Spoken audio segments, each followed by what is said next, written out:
आप सभी प्यारे भाइयों बहनों को मेरा प्यार भरा नमस्कार। कैसे हैं आप लोग? उम्मीद करते हैं अच्छे होंगे और अपनी पढ़ाई सकुशल कर रहे होंगे। अभी रात के 2:15 हो रहे हैं, जिसमें से अधिकतर लोग सो रहे होंगे, लेकिन मैं आपके लिए बैठ कर के वीडियो शूट कर रहा हूँ। इसके पीछे, इस निस्वार्थ कार्य के पीछे सिर्फ एक कारण मैं कह सकता हूँ कि आप लोग सही दिशा और दशा में चलें, कन्फ्यूजन या अफवाहों पर ध्यान न दें, बल्कि पूरे कॉन्फिडेंस के साथ अपनी तैयारी करिए। मैंने जो स्रोत बताया है उसका हमेशा मैंने साक्ष्य दिया है और हमेशा मैंने भरोसा दिया है कि जो मैं बोला हूँ उसको आप करिए और आप लोग उस पर संतुष्ट भी होंगे, ऐसी मैं आशा करता हूँ। क्योंकि संतुष्टि केवल जबान से या मुजबानी नहीं दिया गया है, आपको पूरे साक्ष्य के साथ दिया गया है। और उन भाइयों बहनों से निवेदन करना चाहता हूं जो वीडियो देखते हैं लेकिन सब्सक्राइब नहीं करते, तो आपके लिए सिर्फ मैं इतना कहना चाहता हूं कि जीवन में कभी कभी अच्छी चीज़ें हमारे सामने दिख जाते हैं, ऑफर भी आते हैं, लेकिन हम उसे ठुकरा करके निकल जाते हैं। तो इतना तो मुझे पूरा का पूरा भरोसा है कि आप लौट करके तो आएंगे, लेकिन कहीं आपका नुकसान न हो जाए 2-4 साल। इसके लिए आज और अभी तुरंत जुड़ें, यूट्यूब को सब्सक्राइब करें और टेलीग्राम में भी जुड़ जाएं। तो चलिए दोस्तों, मेन मुद्दे पर बात करते हैं। जियोग्राफी, आप लोगों की बहुत अधिक डिमांड थी कि सर भूगोल का प्रूफ दीजिए, जल्दी दीजिए। रोज कम से कम 15-20 मैसेज आ रहे थे। मैं लगातार काम भी कर रहा था, लेकिन कभी कभी बाहर भी निकलना पड़ जाता है और कुछ काम आ जाते हैं। फिर भूगोल आया भी तो था टेढ़ा मेढ़ा, जिसे हम फोकस करते थे। मंगल बृहस्पति शुक्र ग्रह पढ़ रहे थे, चंद्रमा के बारे में पढ़ रहे थे, जलमंडल पढ़ रहे थे, ज्वालामुखी उद्गार पढ़ रहे थे, पर्वत पढ़ रहे थे। सीधा सीधा कुछ भी तो नहीं आया। तो उसको ढूंढने में वक्त लगता है। आपको बता दूं, विश्वास नहीं होगा, 1.5 घंटे मैंने केवल फोटो खींचा है। फिर उसको यूट्यूब पर, सॉरी टेलीग्राम पर, अरे यार टेलीग्राम नहीं, मतलब कि टेलीग्राम पे पीडीएफ तो डाला ही, उसके बाद लैपटॉप पे खोल के उसको साफ़ सुथरा किया। पेज वगैरह थोड़े गंदे थे। इन सब में 1.5 से 2 घंटे लग गया, अन्यथा मैं वीडियो दे दिया होता 11-12 बजे के आसपास। तो चलिए खैर, आप लोग मेहनत का कद्र करिए हमारे, और आप भी मेहनत करिए इसी तरह, बस यही चाहता हूँ। और आपके लिए सदा सही मार्गदर्शन के लिए मैं उपस्थित रहूँगा हर वक्त। तो आंखें खोल करके रखना, बिल्कुल, और कान भी। ऐसा नहीं है कान नहीं बंद कर लेना, रुई डाल लेना। आंखें और कान दोनों खोल के रखना। अब अफवाहों पर लगेगा विराम, बिल्कुल लगेगा, क्योंकि मैंने 85% भूगोल का प्रूफ दिया है। 85 पॉइंट समथिंग परसेंट, मतलब 85 से भी अधिक। यानी 27 प्रश्न पूछे गए हैं, उसमें 23 प्रश्नों का साक्ष्य दिया है। हाँ जी, कानों पे विश्वास करिए, एक एक प्रश्न दिखाऊंगा और अच्छे तरीके से दिखाऊंगा और फोटो के साथ दिखाऊंगा, घटना चक्र पूर्वावलोकन और लुसेंट से। चीजें थाली की तरह कभी न मिली थी, न मिलेंगी। एक समय था, वो 10 साल 7 साल पहले, रिप्टेड 60-70% हूबहू, रिप्टेड मतलब हूबहू आ जाते थे। अब थोड़ा सा चेंज हो गया है, कंपटीशन बढ़ गया है, पैटर्न चेंज हो गया है, प्रश्न पूछने के तरीके बदल गए हैं, लेकिन सिलेबस के बाहर थोड़ी ना चले गए हैं। इन दो किताबों में चीज़ें बिखरी हुई है, जैसे सभी किताबों में बिखरी रहती है। ऐसा नहीं है कि कोई किताब, कोई भी किताब आपको थाली की तरह 2-4-10 पेज दे दे रहा है कि भैया यही पढ़ लो, आपका प्रारंभिक परीक्षा पास हो जाओगे, पार हो जाएगा। तो बस आपको उन्हें इकट्ठा करना है, संकलित करना है, मीन्स बटोरना नहीं है, कभी झोले में थोड़ी भरना है, उसको अच्छे से समझना है। मैंने पहले भी बताया था, मोती की तरह बिखरे हुए हैं, उन्हें आपको माला रूपी, माला का रूप देना है, यानी पिरोना है, ला करके एक जगह रखना है और एग्जामिनेशन हॉल में उसका यूज करना है। यह चैनल निश्चित रूप से कहता नहीं, बल्कि करके दिखाता है। कैसे दिखाता है इसके बारे में आगे बात करेंगे। ध्यान रखिएगा, सारे प्रश्नों के आगे प्रश्न संख्या मैंने अंकित किया है, जितना मैं दिखा रहा हूँ उसका। प्रश्न नंबर 1 है, हिमालय से ही शुरुआत करते हैं। अच्छा, इससे पहले एक बात बहुत इंपॉर्टेंट है, ध्यान से सुनिएगा। देखिए, ऐसा है कि जिसको जल्दी होगी ना, पढ़ाई से ज़्यादा कोई इम्पॉर्टेंट होगा उसके लिए वीडियो नहीं है। ठीक है, एक बात जानते हो, 150 प्रश्न आता है पता है। आपको क्या लगता है कि यदि इसका मेरिट 85 जाता है या 90 जाता है या 80 जाता है या 95 जाता है, जो भी मेरिट जाता है 80 से लेकर के 85 तक मान लो, जैसा पेपर उसी हिसाब से मेरिट। 94 से ज़्यादा मेरिट तो अभी तक पीसीएस का नहीं गया है। तो आपको क्या लगता है कि कोई करेक्ट 85, करेक्ट 90, करेक्ट 95 करके आता है और उसका फ्री हो जाता है? तो जवाब आता है नहीं, ऐसा तो बिल्कुल नहीं होता सर, ये तो नॉर्मल आदमी जानता है। तो वही समझाने की कोशिश करते हैं। मैंने पहले बताया था 150 में जो 50% प्रश्न अच्छे से जान रहा है कि ये 50% प्रश्न मेरा 100% वाला कंफर्म है, इतना मुझे पता है, यानी 50% मतलब 75 क्वेश्चन बचा। कितना? 75 और बच गया। इसके अलावा ये मैंने बताया था ना, बड़े बड़े विद्वान जो बहुत अच्छे हैं, खास करके ऐसे पेपर में जो 24 वाला आया है, उनमें उनकी बात कर रहे हैं। अगर इससे ज़्यादा कोई कह देगा ना तो समझ लो या तो झूठ बोल रहा है या फिर जो है फालतू के बकवास कर रहा है। इससे ज़्यादा हो ही नहीं सकता। तो भाई 75 90 कैसे हो जाता है, 85 90 कैसे हो जाता है? और अगर 75 ही उनको आता था तो आगे कैसे इनका हो गया? उसका कारण होता है कि जैसे 150 प्रश्न बचे, मान लो कोई 100, 150 में कोई 120 अटेम्प्ट करता है क्वेश्चन का, कोई 125 करता है, कोई 130 करता है, कोई 135 करता है, कोई 140 से 45 तक भी चला जाता है। तो अगर उनको अगर कोई कहे कि मुझे 90 95 आता था, मैं करके चला आया और मेरा प्री में हो गया, तो ऐसा संभव है कभी? निश्चित रूप से इतना अटेम्प्ट करते हैं, तब कट पिट करके ये लोग आते हैं किस स्कोर पे? इन स्कोरों में आते हैं, उनका स्कोर होता है। तो जाहिर सी बात है 75 ही प्रश्न जान रहे थे लेकिन उनका हो गया 90। कैसे हो गया? क्योंकि वो प्रश्न कई ऐसे होते हैं जो अनुभव के आधार पर, एक्सपीरियंस के आधार पर, आइडिया के आधार पर, गेस करने के आधार पर हल करते हैं। कुछ प्रश्न ऐसे होते हैं जो 50% वाले होते हैं, उसमें दो तुरंत काट दिया जाता है, दो बचता है। उसमें भी कुछ लॉजिक लगाते हुए, या एक प्रकार से लॉजिक नहीं लग रहा है तो चलो एक कोई चुन लिया, चाहे उसको तुक्का कहिए चाहे जो कहिए, वो हो सकता है सही भी हो जाए और हो सकता है गलत हो जाए, लेकिन 50% वाले में 70% उम्मीद रहती है कि वो सही होता है। उसके पीछे बहुत ढेर सारे लॉजिक होते हैं। अब कुछ ऐसे प्रश्न होते हैं जो 50% वाले गलत भी हो जाते हैं क्योंकि वहाँ पे वो आइडिया काम नहीं करता है। अब कुछ ऐसे प्रश्न आपको मिलेंगे जिससे जिसमें 3 विकल्प आप नहीं जान रहे हैं, तब भी एक विकल्प के सहारे प्रश्न बड़े ही आसानी से कठिन प्रश्नों को भी सॉल्व कर जाते हैं। उसी चीज़ को मैं दिखाना चाहूँगा, ऐसे ही कई प्रश्नों को दिखाना चाहूँगा जो अनुभव, एक्सपीरियंस और बार बार पढ़ने से आते हैं। कैसे आप केवल एक विकल्प देख करके प्रश्न को हल कर सकते हैं। देखो, सफलता मिलनी चाहिए, अटेम्प्ट आपका प्रश्न का बढ़ना चाहिए, वो चाहे सरल प्रश्नों के माध्यम से बढ़े, चाहे आप कुछ गेस के आधार पर बढ़ाएं, या फिर जो है आप अपने ज्ञान के आधार पर बढ़ाएं। लेकिन इतना नहीं होता ज्ञान किसी को भी, चाहे जितना पढ़ने में विद्वान हो, कि वह 90 मेरिट जा रहा है तो वह 90 या 95 या 100 करके आ रहा है, उसका हो जाता है। वो रिस्क लेता है, आगे तक लेता है, इसीलिए कट पिट करके तब वो रुकता है। 120 30 35 किया है तब जा करके वो 85 90 पाता है। तो जाहिर सी बात है जो प्रश्न किए रहते हैं सारे के सारे सही नहीं होते हैं, क्योंकि आगे अनुभव काम करता है।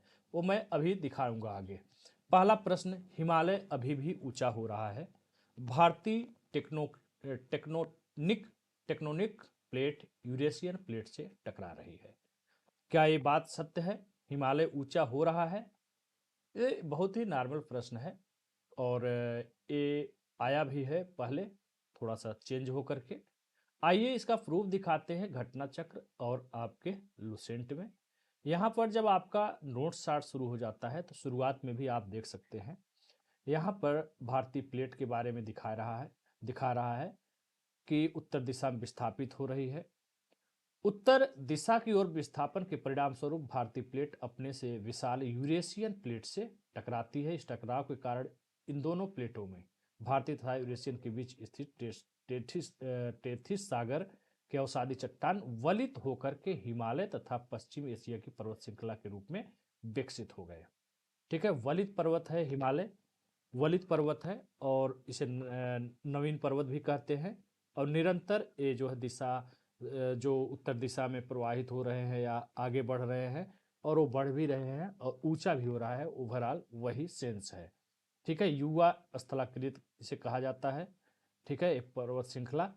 और इस प्रकार से यहाँ से भी आप आइडिया लेते हुए अगर आप कई तरह के प्रश्नों को आप देखेंगे तो आपको वो प्रश्न आपको मिल जाएगा। जैसे इसी प्रश्न में देखिए लिखा है कि हिमालय की उत्पत्ति भारतीय प्लेट, यूरोपियन प्लेट तथा चीनी प्लेट के त्रिकोणीय अवसरण के फलस्वरूप हुई है। तो आपको पता होना चाहिए कि चीनी नाम का कोई प्लेट ही फिलहाल नहीं है। हम इसकी व्याख्या देखेंगे तो और चीज़ें स्पष्ट हो जाएंगी कि हिमालय की उत्पत्ति भारतीय प्लेट और यूरेशियन प्लेट के टक्कर से हुई है। चीनी प्लेट का विवरण प्लेट टेक्टोनिक सिद्धांत में है ही नहीं। ठीक है, मतलब इस नाम का कोई प्लेट है ही नहीं। तो ये जो प्लेटों का टक्कर हो रहा है यही कारण है हिमालय के विस्थापित होने का, खिसकने का उत्तर की दिशा में और बढ़ने का। तो उसका उत्तर ए और आर दोनों सही हो गया है। प्रश्न बस पूछने का थोड़ा सा तरीका चेंज है, भावनाएं वही है, आप देख सकते हो अच्छे से। आंतरिक शक्तियों के कारण, ये आंतरिक शक्तियां कहां से आती हैं? इसी आंतरिक शक्तियों के कारण चट्टानों के मुड़ जाने से कौन बनता है? वलित पर्वत। वलित पर्वत बनते हैं। वलित पर्वत में कौन कौन है? Himalaya, Alps, Ural, Rockies, Andes, ये सब वलित पर्वत के उदाहरण हैं। ठीक है, वलित पर्वतों के निर्माण का आधुनिक सिद्धांत प्लेट टेक्टोनिक है, इसी संकल्पना पर आधारित है। आप लोगों ने अच्छे से देखा। रही बात है ऊपर उठ गया है, ऊपर उठ गया है या ऊंचा हो रहा है, सेंस तो एक ही है जी, जिससे संसार का सबसे ऊंचा पर्वत हिमालय का निर्माण हुआ है। टेथिस सागर में बल पड़ गए और वह ऊपर उठ गया। तो यही प्लेट टेक्टोनिक या टेक्टोनिक यही कारण है जिसके कारण हिमालय आज भी बढ़ रहा है। ठीक है, चलिए दूसरा प्रश्न मैं आपको दिखाना चाहूंगा, बहुत ही आसान है मुझे लगता है। बेलगांव, बेलगांव का नाम तो सुना होगा बहुत बार। तो क्या फर्क पड़ता है बेलगावी कर दिया है तो कर्नाटक है कि नहीं? हीराकुड तो बहुत ही आसान है, बार बार पूछा जाता है। हीराकुड कहाँ है? उड़ीसा में है। अल्लूपुरम अलवाय नाम से ही समझ जाना चाहिए कि यह दक्षिण भारतीय किसी राज्य का है, तो केरल नाम है। स्पष्ट रूप से बच जाता है कि मुरी यही एक सुमेलित नहीं है एल्युमिनियम संयंत्र वाला। तो आपको चाहिए नहीं, मुरी तो हमको पता नहीं था, तो पता करना होगा, उसके लिए पढ़ना होगा। जैसे मैं आपको दिखाऊं, घटना चक्र का पेज है, शुरुआत में ही दिया हुआ है हीराकुड उड़ीसा में है, उलूपुरम केरल में है, जो आपके विकल्प में दो विकल्प यहीं पे मिल गया। आगे बढ़ेंगे तो यहाँ पे मूरी का भी जिक्र है, लेकिन अब आप कहेंगे सर ये तो नहीं लिखा है कि मूरी बिहार में है कि कहाँ है। तो कोई बात नहीं, इसीलिए तो मैंने एक बोल दिया है, लूसेंट लगा लो बाबा, जो यहाँ कुछ नहीं देगा हेल्प करेगा तो वो कर देगा। इस तरह से देखो बार बार इस तरह के बहुत बार प्रश्न आते हैं कि हीराकुड कहाँ है, इसमें कौन सी कंपनी है।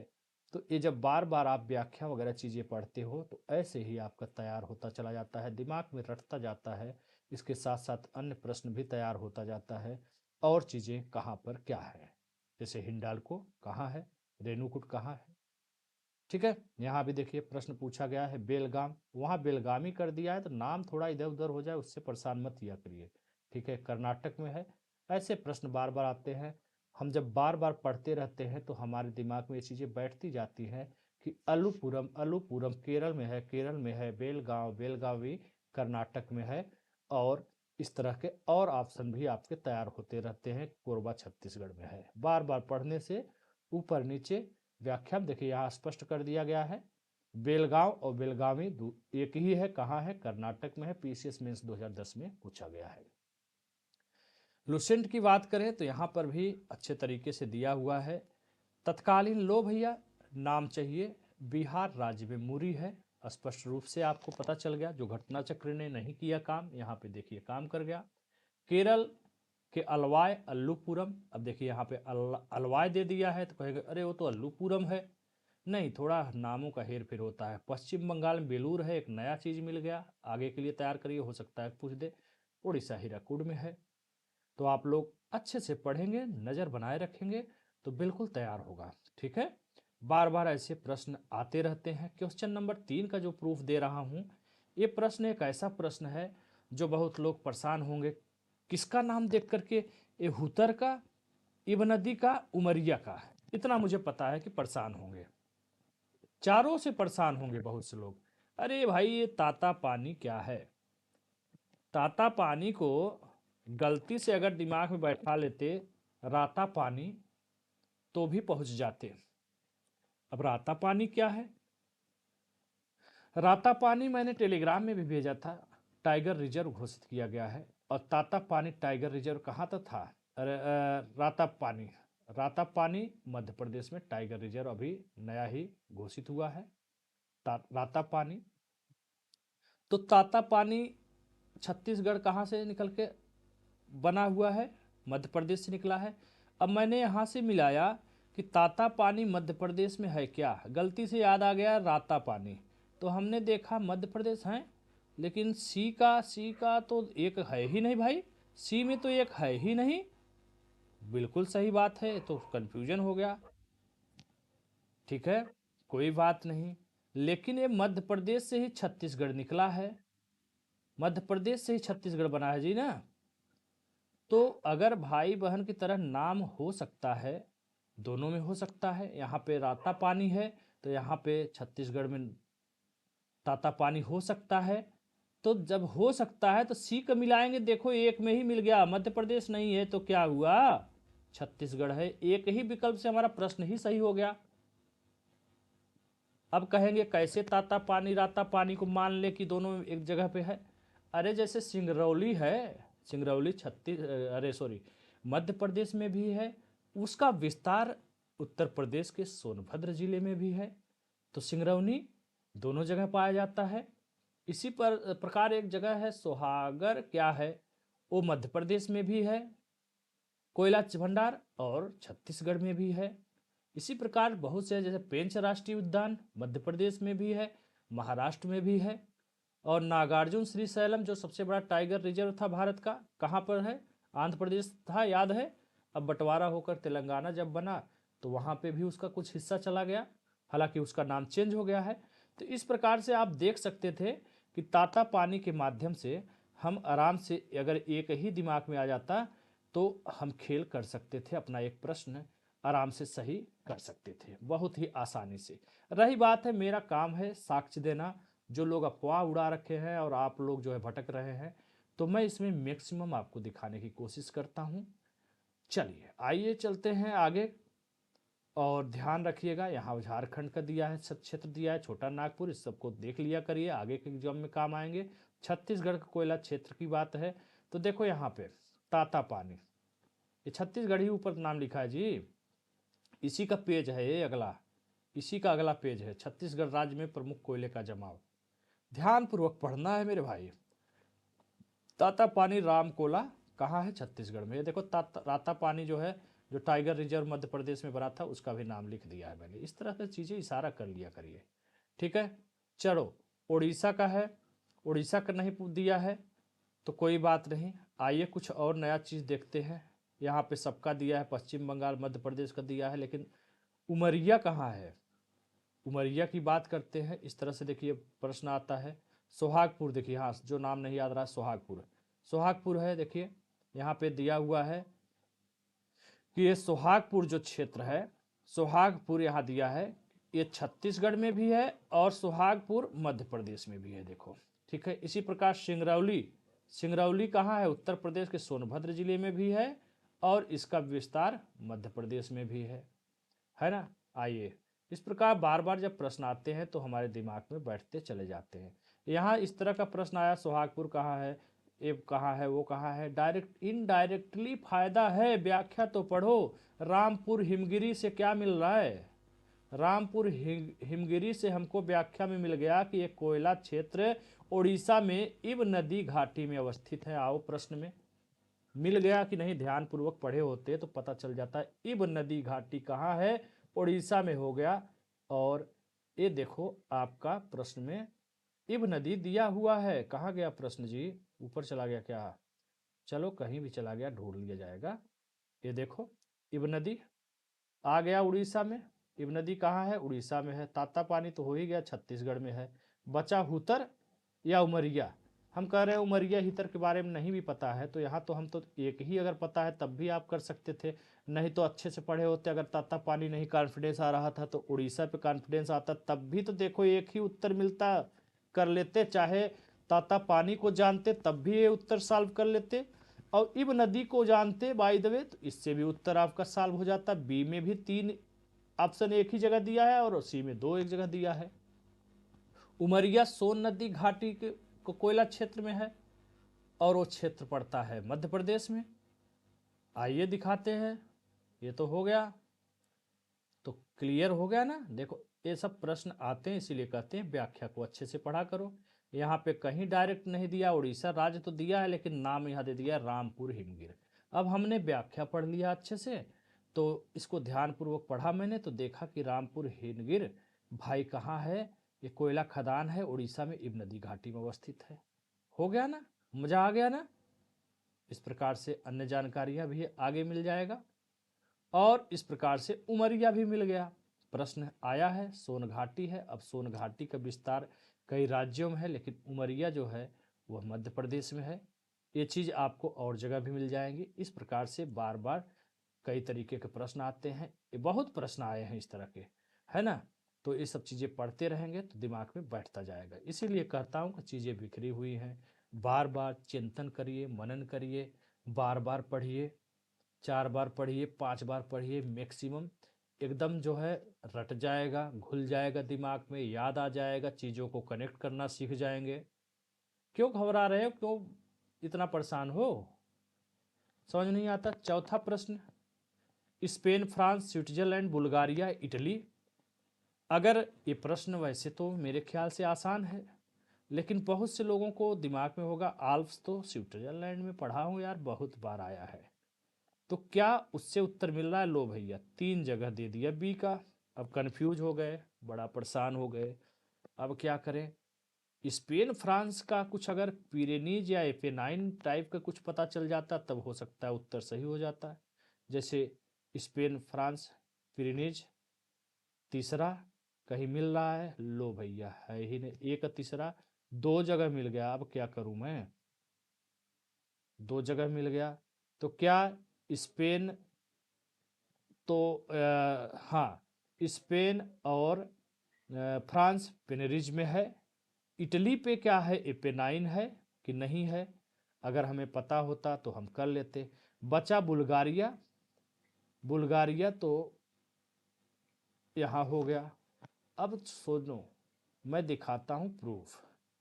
ये प्रश्न बहुत कठिन नहीं था, अगर किसी ने गलती किया है, कैसे किया है, वो लापरवाही से किया है। आपको मैं चारों के चारों विकल्प मिलवा दे रहा हूँ उसी स्रोत से जो मैं बताया हूँ।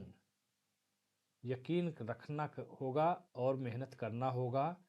ठीक है, सोच रहे होंगे कि अरे बड़ा कठिन कठिन दे दिया, कहाँ से दे दिया, हर जगह दिया है। आल्प्स कहाँ है देखना, ध्यान रखना कभी भविष्य में कि दक्षिणी आल्प्स न्यूजीलैंड के तरफ है, ये केवल आल्प्स है। इसका विस्तार जो है वो फ्रांस, ऑस्ट्रिया, जर्मनी और मुख्यतः स्विट्जरलैंड है। ठीक है, और आल्प्स पर्वत भी नवीन मोड़दार पर्वत है, बहुत जगह दिया है। एपी9 कहाँ है, इटली में है, इसका विस्तार संपूर्ण इटली में है। अरे एपी9 एपी9 कर रहे हैं यार, नाम ओम में ज़्यादा परेशान ना हो, थोड़ा बहुत चेंज हो जाएगा, भावना को समझो। नाम नहीं, एपी9 ही देना चाहिए, वही है एपी9 या एपी9। ई कहाँ है बवाल, अरे राम राम, स्पेन फ्रांस के मध्य पेरेनीज है। लो भैया एक ही पेजवा में तीनों नाम दे दिया जी, ऊपर आल्प्स का दिखा दिया, ये देखो AP9 स्पष्ट रूप से लिख रहा है, और ये देखो पेरिनीज भी आ गया, फ्रांस इटली हो गया, सही तो हो गया सब। अब कौन सा बच रहा है? हैं? अब बच रहा है आल्फ। देखो प्रश्न भी आया है, आल्फ किसका हिस्सा नहीं है? इंग्लैंड का नहीं है तो है किसका? आओ, मध्यवर्ती यूरोप में आल्प्स है, इसका मुख्यतः विस्तार फ्रांस, ऑस्ट्रिया, जर्मनी, स्विट्जरलैंड ये है। यहाँ से बार बार पढ़ो, बार बार दिमाग में घुस जाएगा यार, निकलेगा ही नहीं। क्या बात करते हो? यूरोप की एक पर्वत श्रृंखला कहाँ है? आल्प्स में है। चलो आगे बढ़ो। ये लो भैया, प्रश्न ही पूछ दिया, निम्न में कौन सा इटली है? आरो यारो मेंस 2014। AP9 दे तो रहा है, पढ़ोगे। AP9 भी कहते हैं, AP9 कह देंगे, AP9 कर देंगे तो नाम से थोड़ा बहुत इधर उधर।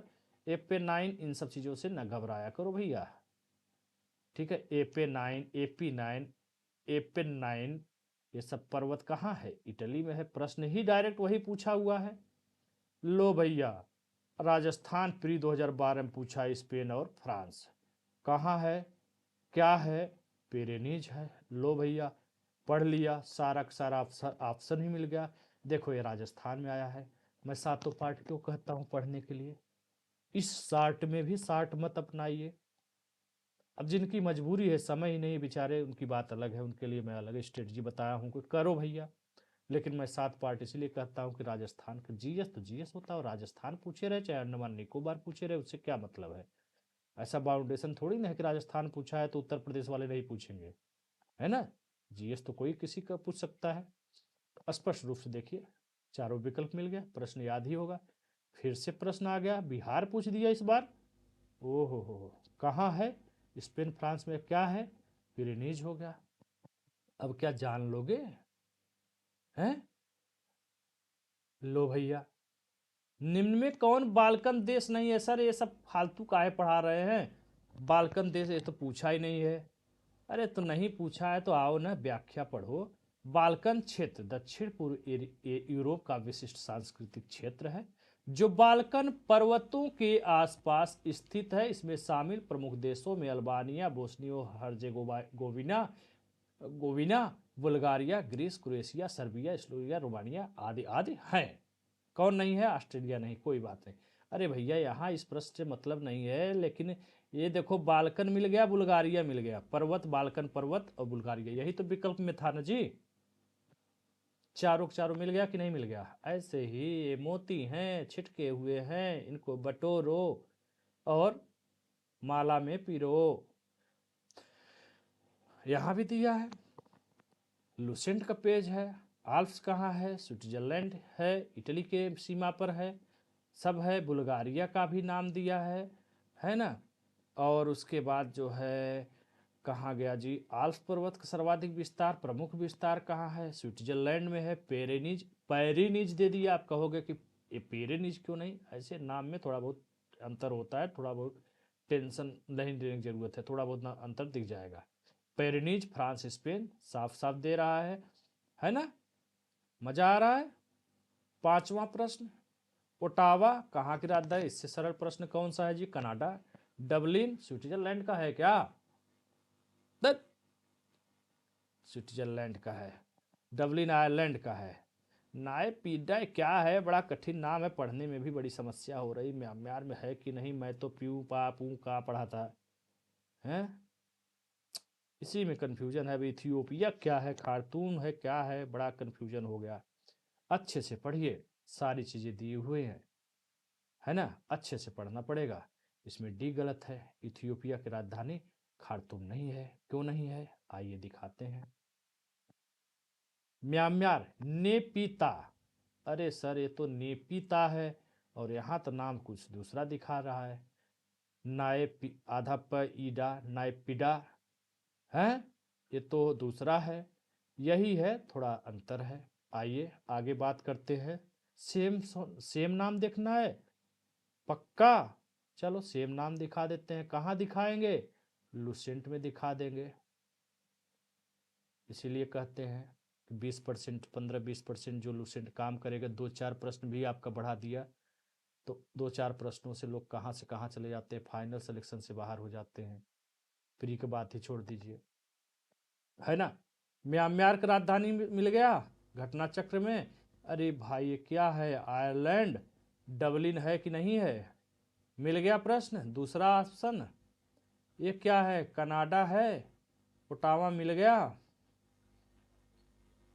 ये क्या है, खारतून। तो वहाँ अभी देखो यहाँ पे खारतून पूरा र दे दिया। आप कहोगे है, आप कहोगे कि ऐसे लिखना चाहिए था, खारतून क्यों नहीं लिखा ऐसे। ये कोई बात नहीं होती है, खारतून ये अंडरस्टैंडिंग बनाना पड़ेगा। सूडान का है खारतून, इथियोपिया का है अदिस अबाबा, स्पष्ट रूप से मिल गया, न कि खारतून। खारतून जो है किसका है, ऊपर दिया है सूडान, सूडान की राजधानी खारतून है, ठीक है। इथियोपिया जो विकल्प था नीचे, उसकी राजधानी अदिस अबाबा है। आसान प्रश्न था, कोई बड़ी बात नहीं है।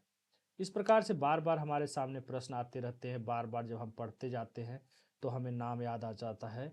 और म्यांमार अब नाम बदल गया है, नेपीता कर दिया है 2015 में। इस प्रकार से जब हम लोग बार बार पढ़ते हैं तो हमें पता चलता है कि खार्तून कहाँ का है, सूडान का है। अभी ऊपर तो पढ़ा, चलो एक एक ही लाभ मिल रहा है। पढ़ रहे हो बार बार तो आंखों के सामने से गुजर तो रहा है ना, दिमाग में बैठ तो रहा है ना। यहाँ भी पढ़ लिया खार्तून सूडान, यही बार बार पढ़ते रहेंगे, याद आता रहेगा, है ना भैया। आइए, यहाँ से पढ़ा बार बार, चलो हमको दो तीन नाम नए मिल गए, उसमें कनाडा ओटावा मिल गया। हमने प्रश्नों को पढ़ा और व्याख्या को पढ़ा। इस प्रकार से हमें अलग अलग प्रश्नों के माध्यम से अलग अलग चीज़ें मिल रही हैं, तो पढ़ते जाइए। यहाँ से क्या मिला, कुछ नहीं मिला तो कोई बात नहीं, अगले एग्जाम में आएगा, कुछ मिल जाएगा। पढ़ते रहो। लुसेंट में ये देखो सेम नाम जो पूछ रहे थे, वहाँ की नहीं नहीं नहीं नहीं सर हमको सेम नाम देखना है, सेम नाम देखना है। लो सेम नाम देख लो म्यांमार का, ठीक है। सेम नाम मिल गया, खुश, एकदम खुश हो जाओ, सेम टू सेम नाम मिल गया, ठीक। आइए, ये लुसेंट का पेज है, कनाडा ओटावा दे दिया, मुस्कुराओ। इथियोपिया अदिस अबाबा, पढ़ना तो पड़ेगा, पढ़ना पड़ेगा, मजाक नहीं चलेगा। समझ में आई बात। आयरलैंड, डबलिन, बुल्गारिया, सोफिया, सब तो दिया है जी। एक बार मेहनत करो ना अच्छे से, है ना। आओ ना मेरे साथ जुड़ो, तोता बना दूंगा रट्टू। रट्टू तोता नहीं, समझ भी विकसित कर दूंगा। मैं बोलता हूँ तो क्या लगता है मैं रट्टू रट्टू तोता हूँ? कहीं से चीज़ें कहीं का कनेक्ट कर देता हूँ। जो बड़ा काबिल बन रहा हो अपने आप को बैठ जाए, आ जाए किसी टॉपिक पे बात कर ले हमसे, है ना। एक लोग राय दे रहे थे, रट्टू तोता, टोटा वाला हैं, रटने वाला। तो तोता फोता कुछ नहीं, बस काम होना चाहिए। वहाँ कोई नहीं पूछेगा कि रट के आए हो, समझ के आए हो, क्या आए हो। पढ़ते पढ़ते समझ बुद्धि होती है, पैदा होते ही नहीं बोलने लगते हो, दुनियादारी नहीं समझ में आ जाती तुरंत। पढ़ना पड़ता है, समझना पड़ता है। आम्र वर्षा भैया कहाँ होती है, पढ़ा नहीं कभी जीवन में? कैसे नहीं पढ़ा? फूलों वाली बौछार नहीं पढ़ा? चलो एक मिनट के लिए समझ में आ रहा है, फूलों की घाटी नहीं है, फूलों की बौछार है। फूलों की घाटी कहाँ है? उत्तराखंड में है, बहुत सुंदर है, जाके देखाना। अरे ओ भाई, शांत घाटी है, साइलेंट वैली, वो केरल में है ना। कंफ्यूज मत हुआ करो, हमको भी कर देते हो। ये फूल वाली बौछार है, ठीक है, उससे कोई लेना देना नहीं, ना फूलों की घाटी से लेना देना है, न शांत घाटी से लेना देना है, ठीक है। आम्र वर्षा के लेकिन बारे में हमने पढ़ा है, बहुत बार पढ़ा है। केरल में तो होता है, वहीं से बारिश शुरू होती है ना। लेकिन एक हमने मिलाया आम्र वर्षा केरल, लो भैया, दो है नहीं, दिमाग तो हो गया बहुत खराब। अब मैं क्या करूं, प्रश्न को छोड़ दूं? नहीं रुको जरा, दिमाग लगाया करो थोड़ा सा, दिमाग बुद्धि दिया है भगवान ने, बल्ब जलाओ, इसका बल्ब जलाओ। आम्र वर्षा केरल और कर्नाटक दोनों तटों पे होता है। आप केरल पढ़े हो तो आपकी गलती है, आप ध्यान नहीं दिए हो तो आपकी गलती है, उसे हमें सुधारना है। आम्र वर्षा तब भी चलो कन्फ्यूजन है, कोई बात नहीं। ये बताइए, लू का नाम यूपी बिहार वाले सुने नहीं हो कभी? जब दोपहर में घर से निकलते हो तो मम्मी दौड़ाती हैं मारने के लिए, कहती हैं कि अरे दोपहर में निकल रहा है, लू लग जाएगा, लू लग जाएगा, शाम को जाना, शाम को जाना। सुबह जल्दी होके आ जाओ, दोपहर में बाहर मत रहना, लू मार देगा। पन्ना का रस पी लेना, कहीं जा रहे हो तो शरबत पी लेना। पन्ना का रस मतलब जानते हो? पन्ना का शरबत आम होता है, भुना होता है, उसमें जीरा उरा और पुदीना वगैरह मिला के शरबत बनाते हैं, गर्मियों में लोग पीते हैं, बड़ा अच्छा माना जाता है कि लू नहीं मारेगा। तो भैया लू नहीं मारेगा, तो लू ये पंजाब में नहीं समझ में आ रहा है, बिहार तो समझ में आ रहा है, बिहार वाले तो सुने हो, उत्तर प्रदेश वाले सुने हो बचपन से लू। तो डी का एक एक ही से उत्तर सही कर लेते पागल, दिमाग ही चलाने की जरूरत नहीं था। आम्र वर्षा काल बैसाखी इन सब के बारे में सुने, कंफ्यूज हो गए, लू तो याद रहा होगा। बहुत ही आसान प्रश्न था जी, नहीं कर पाए, बहुत गलत काम किए हो। बाकी आम्र वर्षा अब मिला सकते हो आराम से, तो तीन तीन वाले में कंफ्यूजन होगा। तीन काल वैसाखी के नाम सुना होगा तो पश्चिम बंगाल है। अब ये मत कहना कि मैंने नहीं पढ़ा था, पढ़े नहीं थे, पढ़े थे लेकिन लापरवाही से पढ़े थे। कैसे? आइए मैं दिखाता हूं खेल। आम्र वर्षा कहाँ कहाँ होता है जी? कर्नाटक एवं केरल में होने वाली मानसून पूर्व वर्षा फुहार है, जो आम की फसल के लिए अत्यधिक लाभकारी है। ठीक है, बात खत्म, आगे की चीजें पढ़ लीजिएगा, वो फायदेमंद होगा। ये क्लियर हो गया ना, कर्नाटक और केरल में। प्रश्न में देखना है कौन कह रहा है, वो भी दिखा देते हैं। आम्र वर्षा संबंधित है, किससे संबंधित है? आम की बौछार से नहीं, आम की फसल से। व्याख्या भी पढ़ लेता, यहाँ भी पता चल गया कर्नाटक और केरल में होने वाली मानसून पूर्व वर्षा को ये फलाना कहते हैं।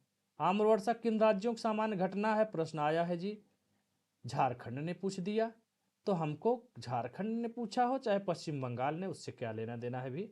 हमें सीखना है, अपना उत्तर दिमाग में बैठाना है बार बार। ठीक है, चलो आ जाओ, अगला देखते हैं। लू की बात करते हैं। लू आप कैसे नहीं सुने हो? लू उत्तर भारत में गर्मियों में चलने वाली हवा है, स्थानीय शुष्क पवन है, शुष्क और उष्ण है। नार्वेस्टर्स क्या है जी? भारत में चलने वाली मानसून पूर्व तड़ित झंझा है, इसी के तो काल वैसाखी कहते हैं हिंदी में। नार्वेस्टर्स को पढ़ा ही नहीं तो मैं क्या करूं भैया, नहीं पढ़े हो तो पढ़ो। अब तो आए हो मेरे पास तो सिखा रहा हूं तो पढ़ो। लू कहाँ है? उत्तर भारत। उत्तर भारत में ही बिहार उत्तर प्रदेश है। अब ये मत कहना कि नहीं उत्तर भारत में नहीं है। हाँ, आइए आगे। इस प्रकार से बार बार पढ़ा, नार्वेस्टर कहाँ है? भारत में है। भारत में कहाँ है? व्याख्या पढ़ा तो मुझे पता चल गया कि नार्वेस्टर ये देखो है, अच्छे से लिख दिया है। नार्वेस्टर क्या है? इसको काल वैसाखी भी कहते हैं, सब कुछ मिल रहा है। सातवां प्रश्न, लाल मृदा भारत के दूसरे सबसे बड़ी मृदा समूह को दर्शाती है। बड़ी अच्छी बात है। लाल मृदा काली मृदा को दक्षिण दक्षिण पूर्व उत्तर दिशाओं से घिरे हुआ है। अच्छा, ये तो बड़ा कठिन बना दिया। लाल मृदा काली मृदा को दक्षिण पूर्व उत्तर दिशाओं से घिरे हुए है। अरे थोड़ा दिमाग चला लिए होते कि मध्य प्रदेश एरिया में भी काली जो है मिट्टी है, महाराष्ट्र के कुछ क्षेत्रों में भी काली मिट्टी है, और लाल मृदा कहाँ पाई जाती है? मैंने तो पढ़ा था कि इधर दक्षिण भारत में भी है, उधर भी है पूर्व में, तो घेरी होगी। लेकिन कॉन्फिडेंस नहीं बन पा रहा था क्योंकि अच्छे से हमने पढ़ाई नहीं किया था। लाल मृदा दूसरा बड़ा मृदा समूह है कि नहीं है? सबसे बड़ा तो जलोढ़ पढ़ लिया था, तो दूसरा कौन था ये तो ध्यान ही नहीं दिया मैंने बाबा। तो यहाँ पे हमने पढ़ा लाल मृदा के बारे में, तो 8.7 लाख वर्ग किलोमीटर पर है, यानी 26.8% पर लाल मृदा का विस्तार है। ध्यान रखना, लाल मृदा 26.8। आगे आओ, इसका विस्तार कहाँ है? लाल मृदा तमिलनाडु, कर्नाटक, दक्षिणी महाराष्ट्र। ध्यान रखना दक्षिणी महाराष्ट्र है, मतलब कि पूरे महाराष्ट्र में काली मृदा है, दक्षिणी में थोड़ा सा लाल है। तो काली को लाल मृदा जो है काली को घेर रहा है, किधर से? दक्षिण से है, दक्षिण आंध्र प्रदेश इन सब साइड में। ये आ गया तमिलनाडु भी हो गया है ना, कर्नाटक भी हो गया, पूर्व में उड़ीसा, छोटा नागपुर नहीं समझ में आ रहा है, ये छत्तीसगढ़ नहीं समझ में आ रहा है, दक्षिणी महाराष्ट्र, तेलंगाना। अब मान लो कि तेलंगाना है, आंध्र प्रदेश नीचे आ गया, नहीं तो आंध्र प्रदेश रहता। तो और काली मृदा का विस्तार कहाँ है अभी आगे दिखाऊंगा। इतना तो कॉमन सेंस का है, मध्य प्रदेश, महाराष्ट्र, इन सब में काली मृदा पाई जाती है तो पता है। थोड़ा सोचने की जरूरत है, बत्ती जलाइए बुद्धि का, ऐसे नहीं रेडीमेड सब कुछ मिल जाएगा भैया। दिमाग चलाना पड़ेगा आपको अच्छे से, बल्ब जलाना पड़ेगा। ये कब बल्ब जलेगा, कैसे जलेगा? बार बार पढ़ने से, बार बार पढ़ने से, सोच करके, चिंतन मनन करते हुए। ठीक है, इतना कॉमन सेंस काम करेगा तभी काम चलेगा। दोमट या जलोढ़ मिट्टी क्या है?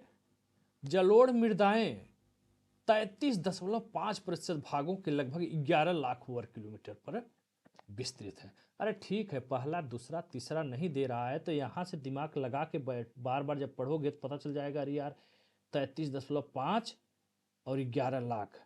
अब अगले को ध्यान रखना है कि वो कितना है। अभी ऊपर हम लोगों ने पढ़ा लाल मृदा कितना था जी, 8.7 लाख वर्ग किलोमीटर और 26 दशमलव समथिंग परसेंटेज था। आओ तो 26 दशमलव कुछ प्रतिशत जो है लाल मृदा हो गया, जो 33 से थोड़ा सा कम है। आगे और मिट्टियों के बारे में देखते हैं।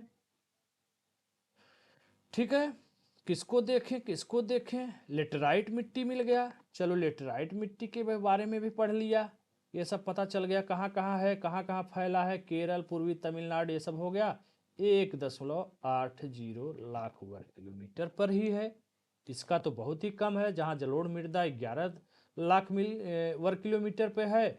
और उसके बाद कौन सा था जी, लाल मृदा 1.80 लाख वर्ग किलोमीटर पे है। जलोढ़ मृदा 11 लाख वर्ग किलोमीटर पे है।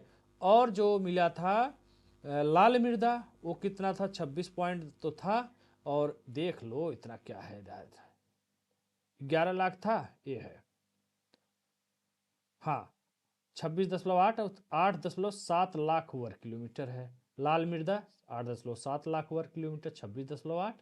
जलोढ़ मृदा का 11 लाख हो गया, 33.5। और उसके बाद लेटराइट तो बहुत ही कम है यार, है ना। इस तरह की चीज़ें बार बार पढ़िए, दिमाग में बैठाइए। इसका विस्तार सर्वाधिक कहाँ है ये भी पूछ देता है, पूछा है। काली मृदा का नंबर आता है। तो काली मृदा देखो, दक्कनी ट्रैक के ऊपरी भागों में, दक्कनी ट्रैक कौन है? प्रायद्वीपीय पठार के ऊपर, ऊपरी भागों में, प्रायद्वीपीय पठार के ऊपरी भागों में विशेष रूप से महाराष्ट्र, मध्य प्रदेश, गुजरात, तेलंगाना, आंध्र प्रदेश, कर्नाटक में पाई जाती है। अब सोचो, महाराष्ट्र ऊपर है, मध्य प्रदेश भी ऊपर है, गुजरात पश्चिम में है और तेलंगाना आंध्र प्रदेश नीचे है, कर्नाटक है। तो घेर नहीं लिया चारों तरफ से जी, हैं घेर लिया। और काली मृदा है कितनी? 5.46 लाख वर्ग किलोमीटर। कितने प्रतिशत? 16.6%। क्लियर तो हो गया। सर्वाधिक जलोढ़ मृदा 11 लाख वर्ग किलोमीटर, 33 दशमलव कुछ प्रतिशत क्षेत्र पे। दूसरा हो तो गया, दूसरे नंबर पे हो गया 5.46 लाख वर्ग किलोमीटर।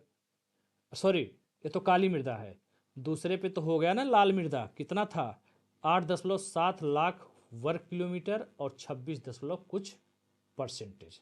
दूसरा लाल मृदा हो गया, तीसरा काली मृदा हो गया 5.46, और चौथे पे लेटराइट हो गया 1.80 लाख वर्ग किलोमीटर। इस तरह से आपको पढ़ पढ़ के समझना होगा और दिमाग को जलाना होगा।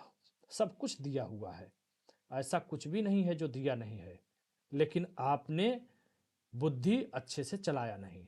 और ये जो बार बार जो अभी कुछ लोग देखिए आएंगे, कहें लिख भी देंगे आराम से, मुंह दिया है कुछ तो बोलना जरूरी होता है।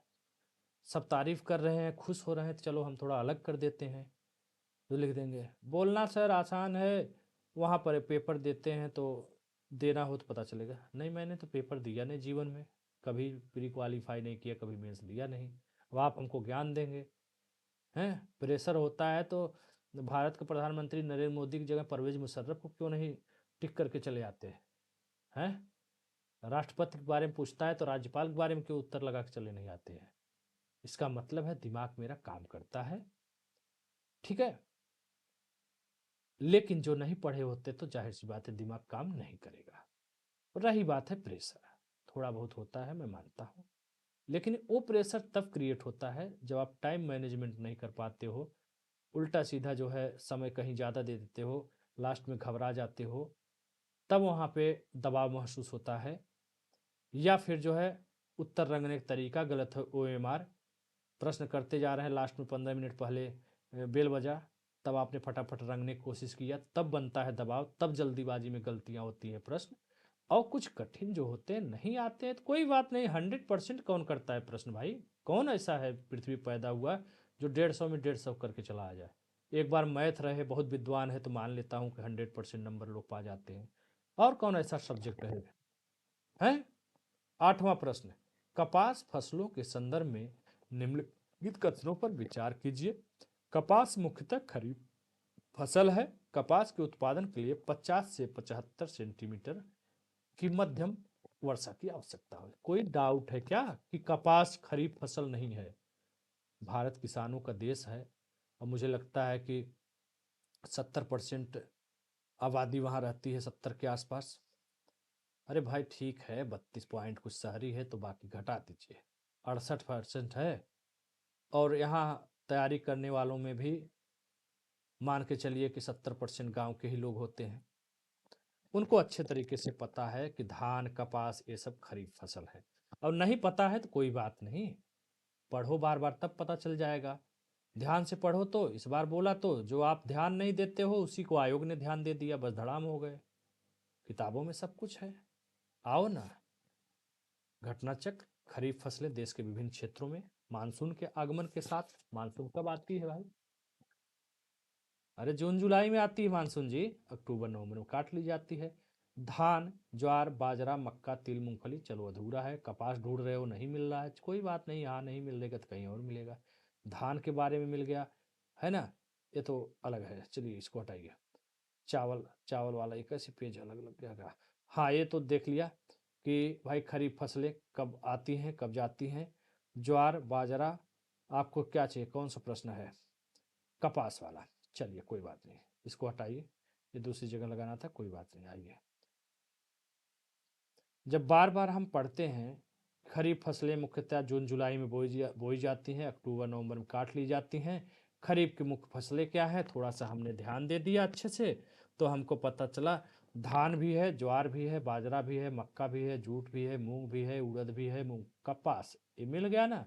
ऐसे बार बार जब आप पढ़ते हो तो चीज़ें दिमाग में बैठती जाती हैं कि कपास भी खरीफ फसलें हैं, हालांकि ये बहुत आसान है। चावल की खेती के लिए आदर्श जल, इसका छोड़िए, कपास का देखना। यहाँ भी देखिए प्रश्न आपने पढ़ा और यहाँ पे रबी का दिया है, जायद का दिया है, खरीफ का दिया है, रबी का पढ़ लिया, ये सब चीज़ें हैं, इसका ध्यान दे दिया। यहाँ भी देखो कपास है, तो एक ऑप्शन हमारा इस तरह से क्लियर हो गया कि नहीं भैया, हो न हो कपास तो खरीफ फसल है पक्का। ये बार बार पढ़ने से आ गया होता, अगर आप बार बार पढ़ते इन चीज़ों को तो बहुत जगह प्रश्न पूछा गया है और जगह जगह दिया हुआ है, आप आराम से कर सकते थे। ठीक है, यहाँ भी दिया है। और कपास देशज पौधा है, कपास और जूट ध्यान रखना दोनों ही देशज पौधा है। कपास और जूट दोनों ही देशज पौधा है। और ध्यान रखिएगा कपास ही कहाँ मिला था, मोहनजोदड़ो में। लो भैया, ये क्या, कपास के लिए 25 डिग्री सेल्सियस से 35 उच्च तापमान, 10 दिन, ये सब चीज़ें जो है तो है ये है। ये देखो बारिश का दे दिया 75 से 100 सेंटीमीटर वार्षिक वर्ष की आवश्यकता है। प्रश्न में देखा नहीं 50 से 100 पूछा है, अरे उतना लगभग में चलता है जी, 50 से 75। वो इशू यहाँ बनाने की ज़रूरत नहीं, कुछ लोग इशू बना दिए हैं कि 50 75 दिया है आयोग, यहाँ पे देना चाहिए था दूसरा कुछ।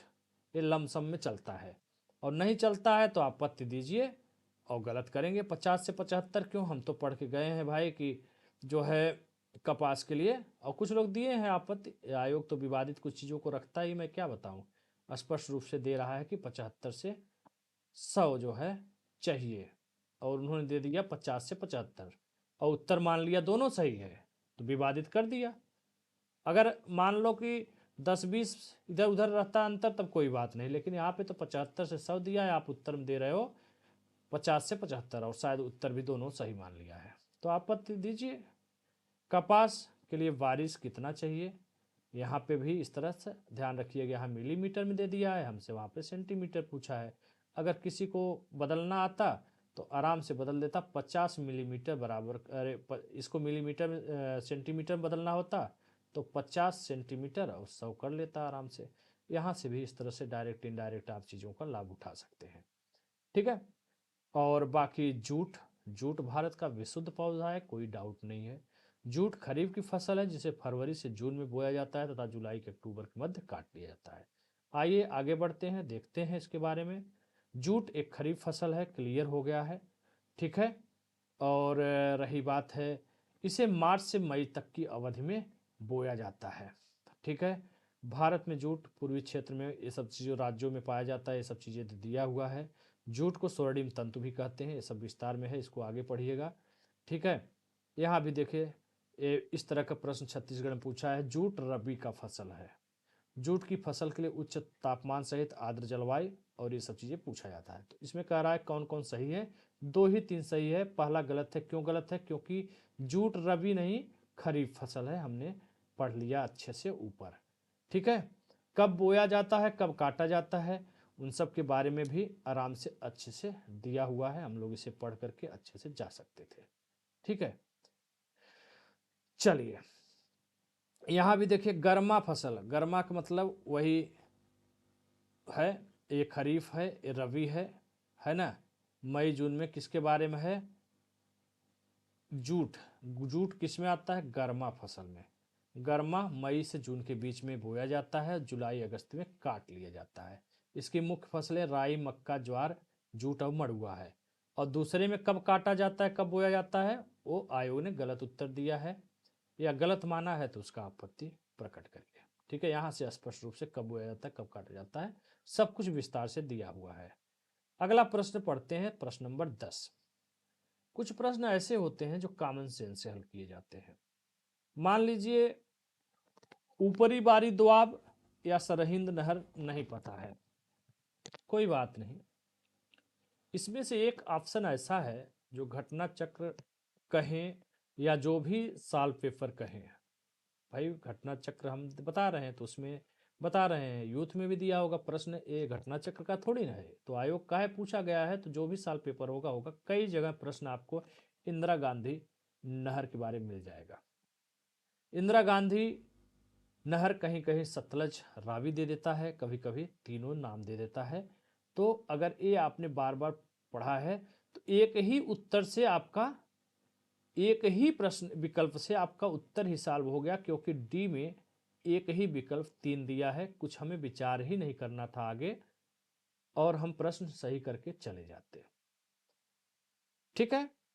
और मान लो इंदिरा गांधी नहर आपको नहीं पता था, तो ये बताओ, आपने पेपर वगैरह में बहुत बार सुना होगा दिल्ली में बाढ़ आई, तो दिल्ली में कौन सा नदी है?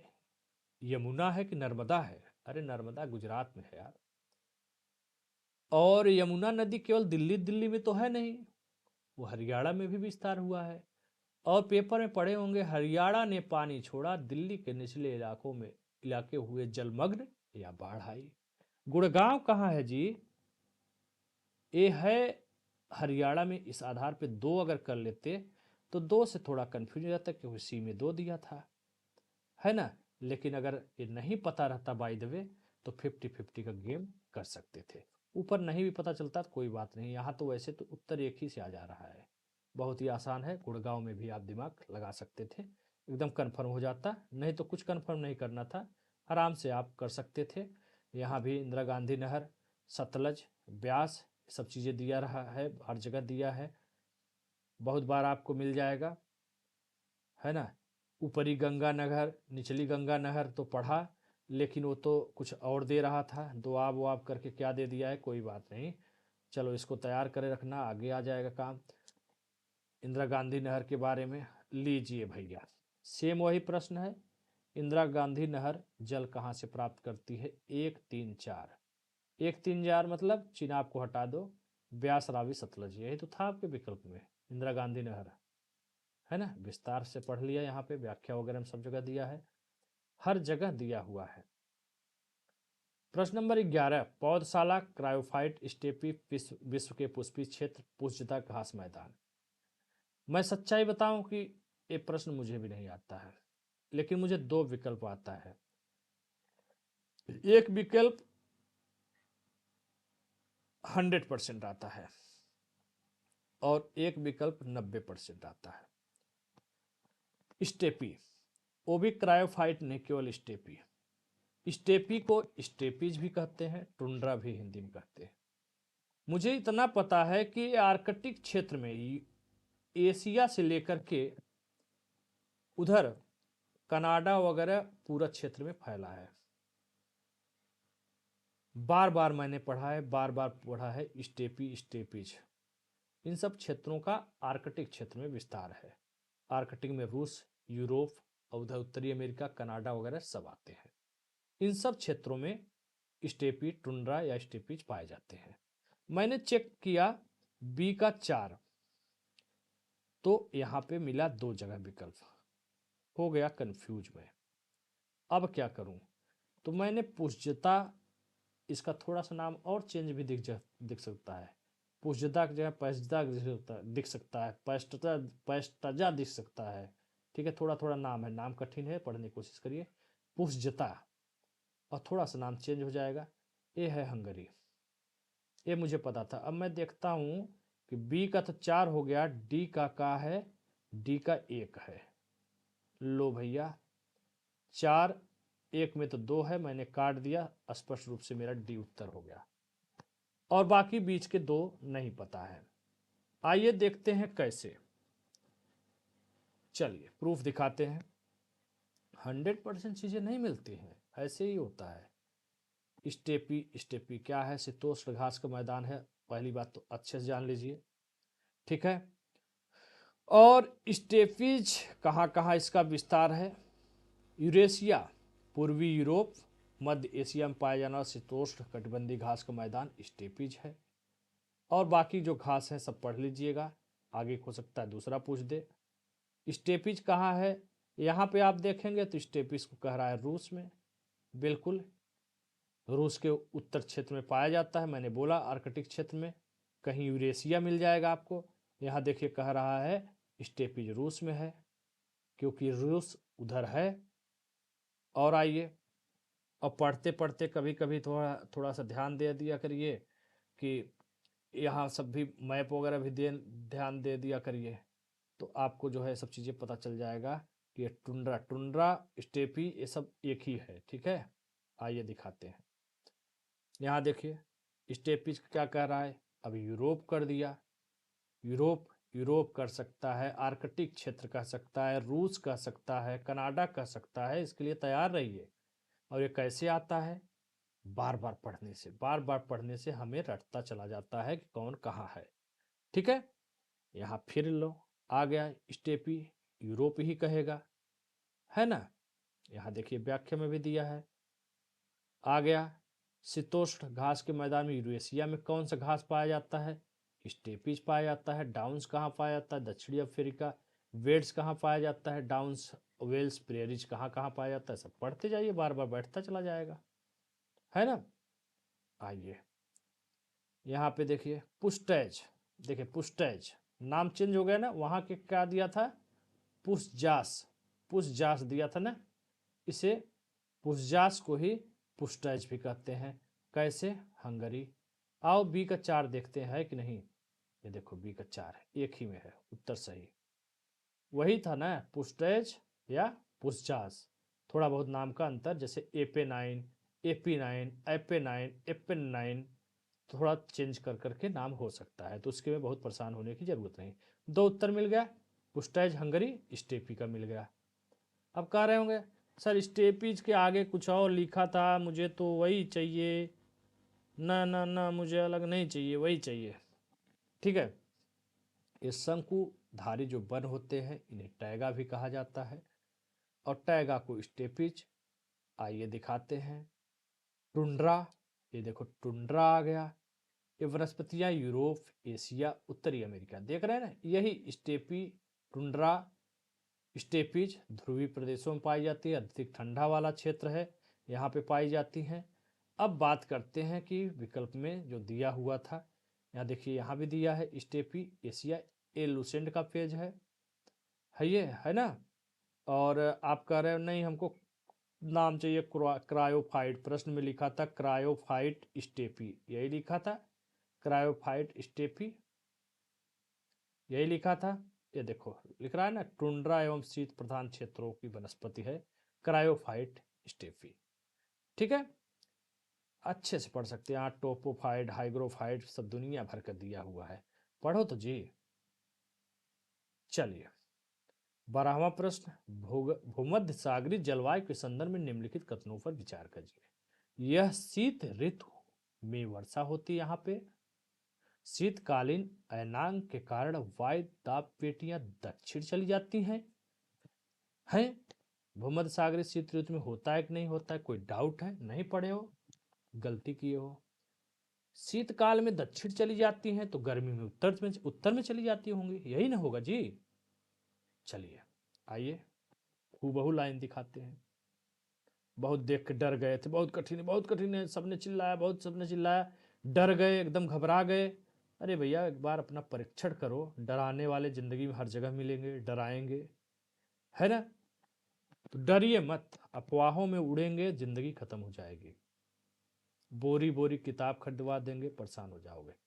और बोरी वाला किताब क्या, पूरा लाइब्रेरी बैठ के पढ़िए, मैंने कब मना किया है। डिपेंड करता है आपके पास समय कितना है, समय हो तो पढ़िए, खूब पढ़िए, एनसीईआरटी पढ़िए, लक्ष्मीकांत पढ़िए, सारा किताब जो मन करे वो पढ़िए।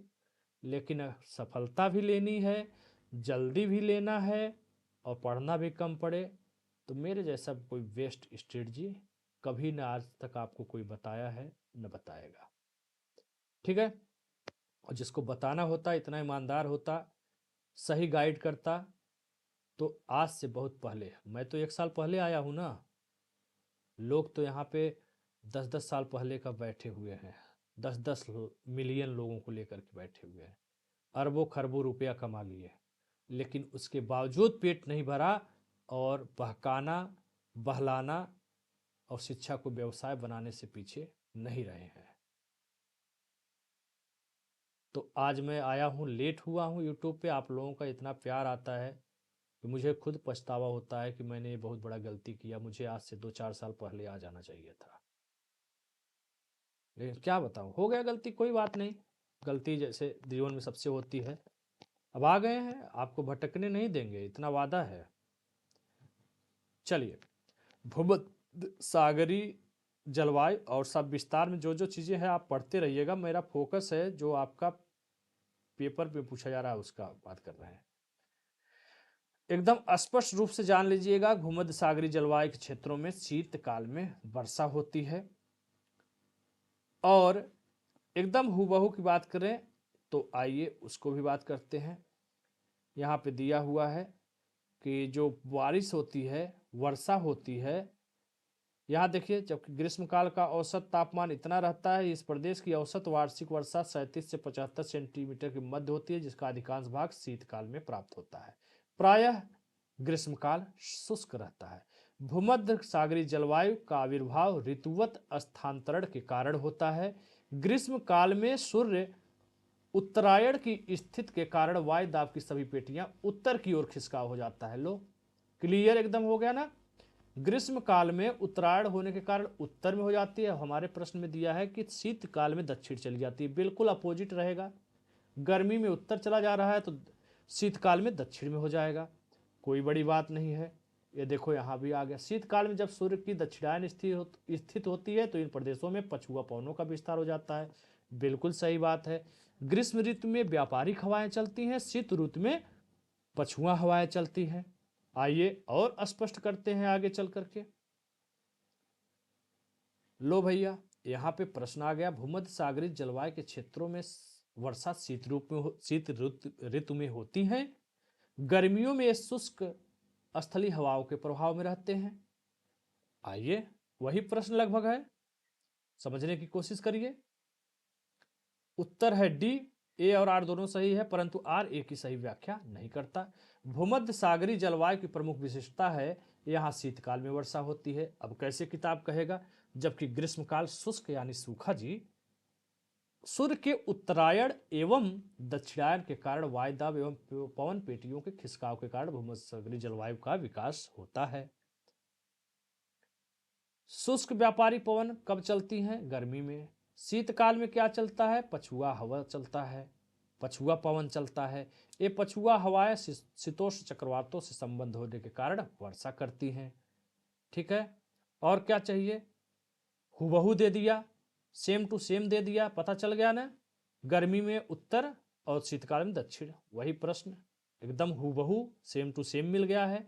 चीज़ों को अच्छे से पढ़िए। पश्चिमी जलवायु की यूरोप की जलवायु, घबरा गए, गलत करके चले आए, छोड़ के चले आए, लेकिन किताब को अच्छे से नहीं पढ़े। अच्छा ये बताओ, पश्चिमी यूरोप के सभी महीनों में वर्षा होती है। पश्चिमी यूरोप पछुआ पवनों की पेटी के अंतर्गत आते हैं। अभी हमने पढ़ा ना ऊपर कि ग्रीष्मकाल में व्यापारिक हवाएं चलती हैं। घोड़ा वाला याद है, जब अरब यात्री घोड़ा लेके आते थे, घोड़ा फेंक देते थे, जब हवा का दबाव आता था, वो सब कहानी याद है ना। तो कौन सा व्यापारिक हवाएं ही तो चलती थी। तो गर्मी में ध्यान रखना व्यापारिक हवाएं चलती हैं ग्रीष्म में, और शीत ऋतु में क्या चलती हैं? पछुआ पवन। तो एक तो क्लियर कर लो कि पछुआ पवन शीत ऋतु में चलती है, दिमाग में बैठा लो। भूमध्य सागर का हो गया। यूरोप की बात करते हैं। क्या यूरोप में सभी महीनों में वर्षा होती है? सच्ची बात है, झूठी बात है? आइए बात करते हैं। पश्चिमी यूरोपीय तुल्य जलवायु प्रदेश, फलाना ठिकाना सब पढ़िए। और यहाँ पर देखिए, वर्षा वर्ष के प्रत्येक मौसम में पर्याप्त वर्षा होती है।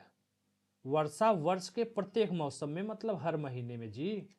पर वर्ष के प्रत्येक मौसम क्या होता है? अरे तीन, गर्मी, ठंडी, बरसात, यही तो होता है वर्ष में मौसम। पर्याप्त वर्षा होती, कहता रहा है वर्षा वर्ष के प्रत्येक मौसम में पर्याप्त वर्षा होती है, किंतु शीतकाल की अपेक्षा ग्रीष्मकाल में कुछ कम वर्षा होती है। यानी पश्चिमी यूरोपीय तुल्य जो जलवायु है वहां भी शीत ऋतु में ज्यादा वर्षा होती है, जैसे भूमध्य सागर में होती है। क्लियर? ओके, चलिए आगे बढ़ते हैं और कुछ देखते हैं जिससे आपका कॉन्फिडेंस बढ़े।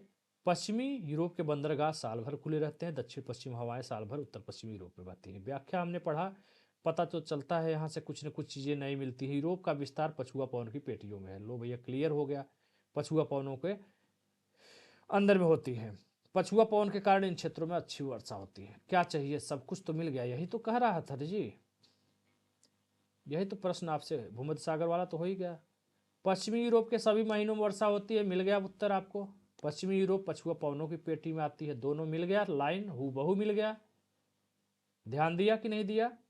वर्षा वर्ष के प्रत्येक माह में होती है, प्रत्येक मौसम में होती है। शीतकाल की अपेक्षा ग्रीष्मकाल में कम होती है, यानी शीतकाल में ज्यादा होती है। ठीक है, और यहाँ भी प्रश्न के माध्यम से भी आपको पता चल गया, विस्तार पछुआ पवन पेटियों में है। पछुआ पवनें कब चलती हैं? शीत ऋतु में चलती हैं। ठीक है, पछुआ पवनों के कारण इस क्षेत्र में अच्छी वर्षा होती है। तो ये सब चीजें बार बार पढ़ने से होगी।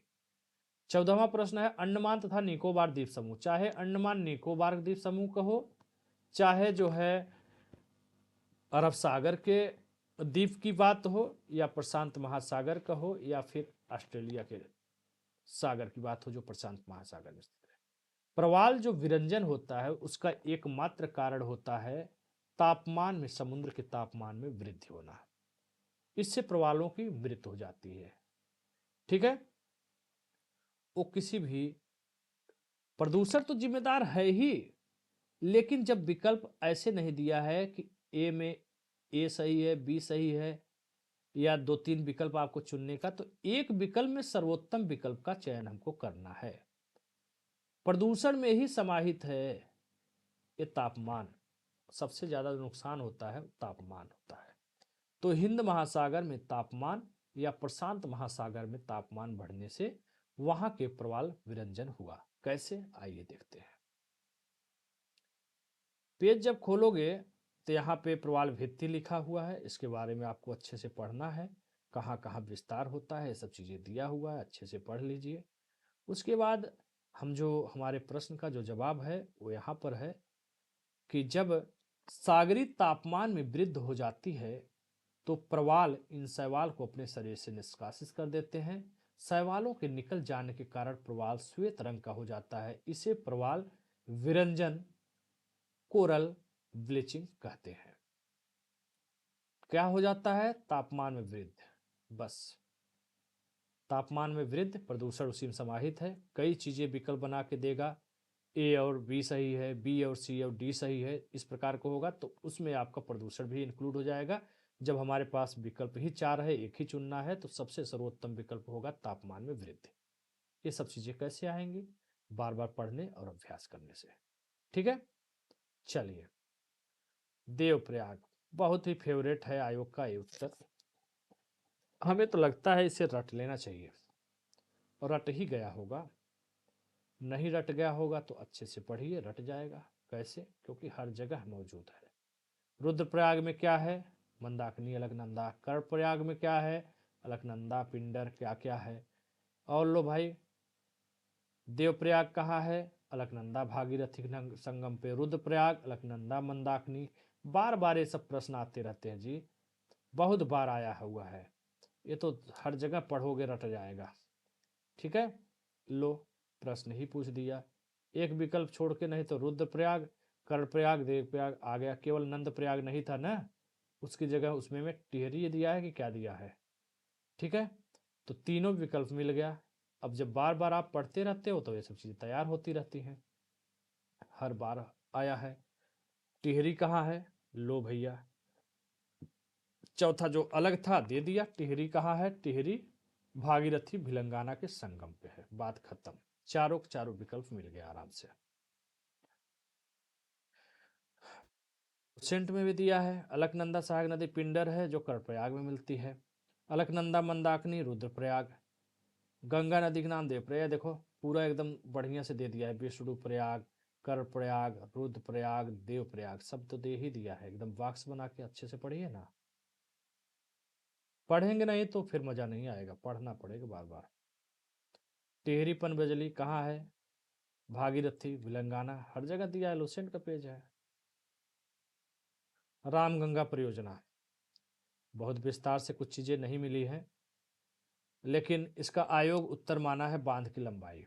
हो सकता है ये सुमेलित न हो, लेकिन ये भी सुमेलित नहीं है क्योंकि इसकी जो स्थित है उत्तराखंड के चमोली जिला में है। तो विवादित उत्तर हो गया। कैसे हो गया विवादित? 16वां प्रश्न। रामगंगा नदी का उद्गम उत्तराखंड राज्य के चमोली जिले में स्थित गैरसन के निकट होता है। और यहाँ के आयोग ने दिया माना है, ये कह रहे हैं गढ़वाल में है। तो बी, ये विवादित प्रश्न हो गया। बाकी मीटर वगैरह का मिला नहीं है इसमें फिलहाल। तो अगर आप बी चुनते तो आराम से जो है आपका उत्तर वो विवादित होता है, या तो नंबर मिलता या तो हटता। विश्व के कुछ देशों के कृषित क्षेत्रों के संदर्भ में लिखित कथनों पर विचार करिए।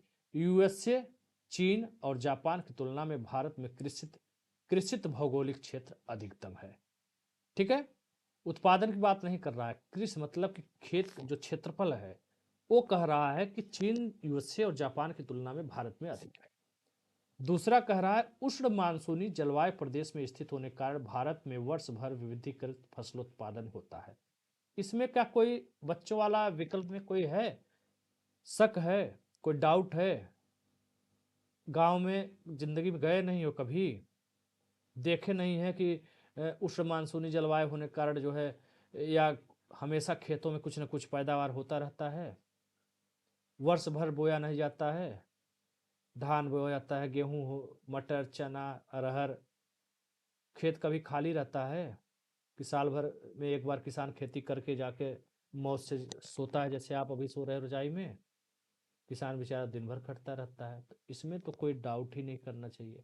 अब बात ये कन्फ्यूजन की, अरे बाप रे बाप, चीन का क्षेत्रफल इतना ज़्यादा है, यूएसए कितना ज़्यादा है, जापान तो मान भी लें हम छोटा सा है, लेकिन चीन और यूएसए को कैसे माने? बड़ी दुविधा की बात हो गई। तो आओ बात करते हैं किताबों की। किताब तो कह रहा है खाद्य एवं कृषि संगठनों के सांख्यिकी विभाग के आंकड़ों के अनुसार भारत में चावल कृषि के अंतर्गत सर्वाधिक क्षेत्रफल 46.4 मिलियन हेक्टेयर है, जबकि उत्पादन में चीन के बाद दूसरा स्थान है।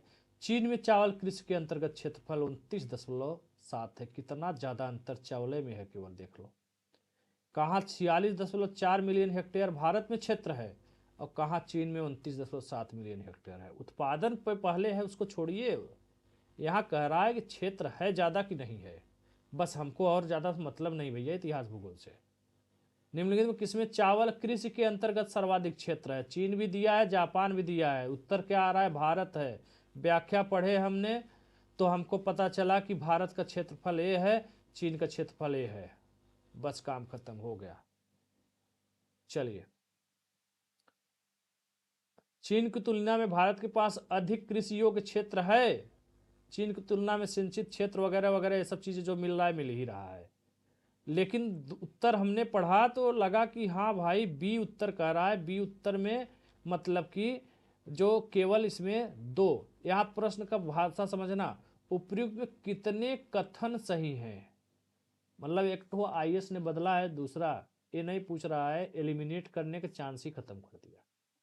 1 2 3 ये नहीं कह रहा है कि दूसरा सही है, ये कह रहा है कितने कथन 1 2 तीनों सही है, ए वाला सही है कि ए सही है कि 3 सही है, ये कह रहा है।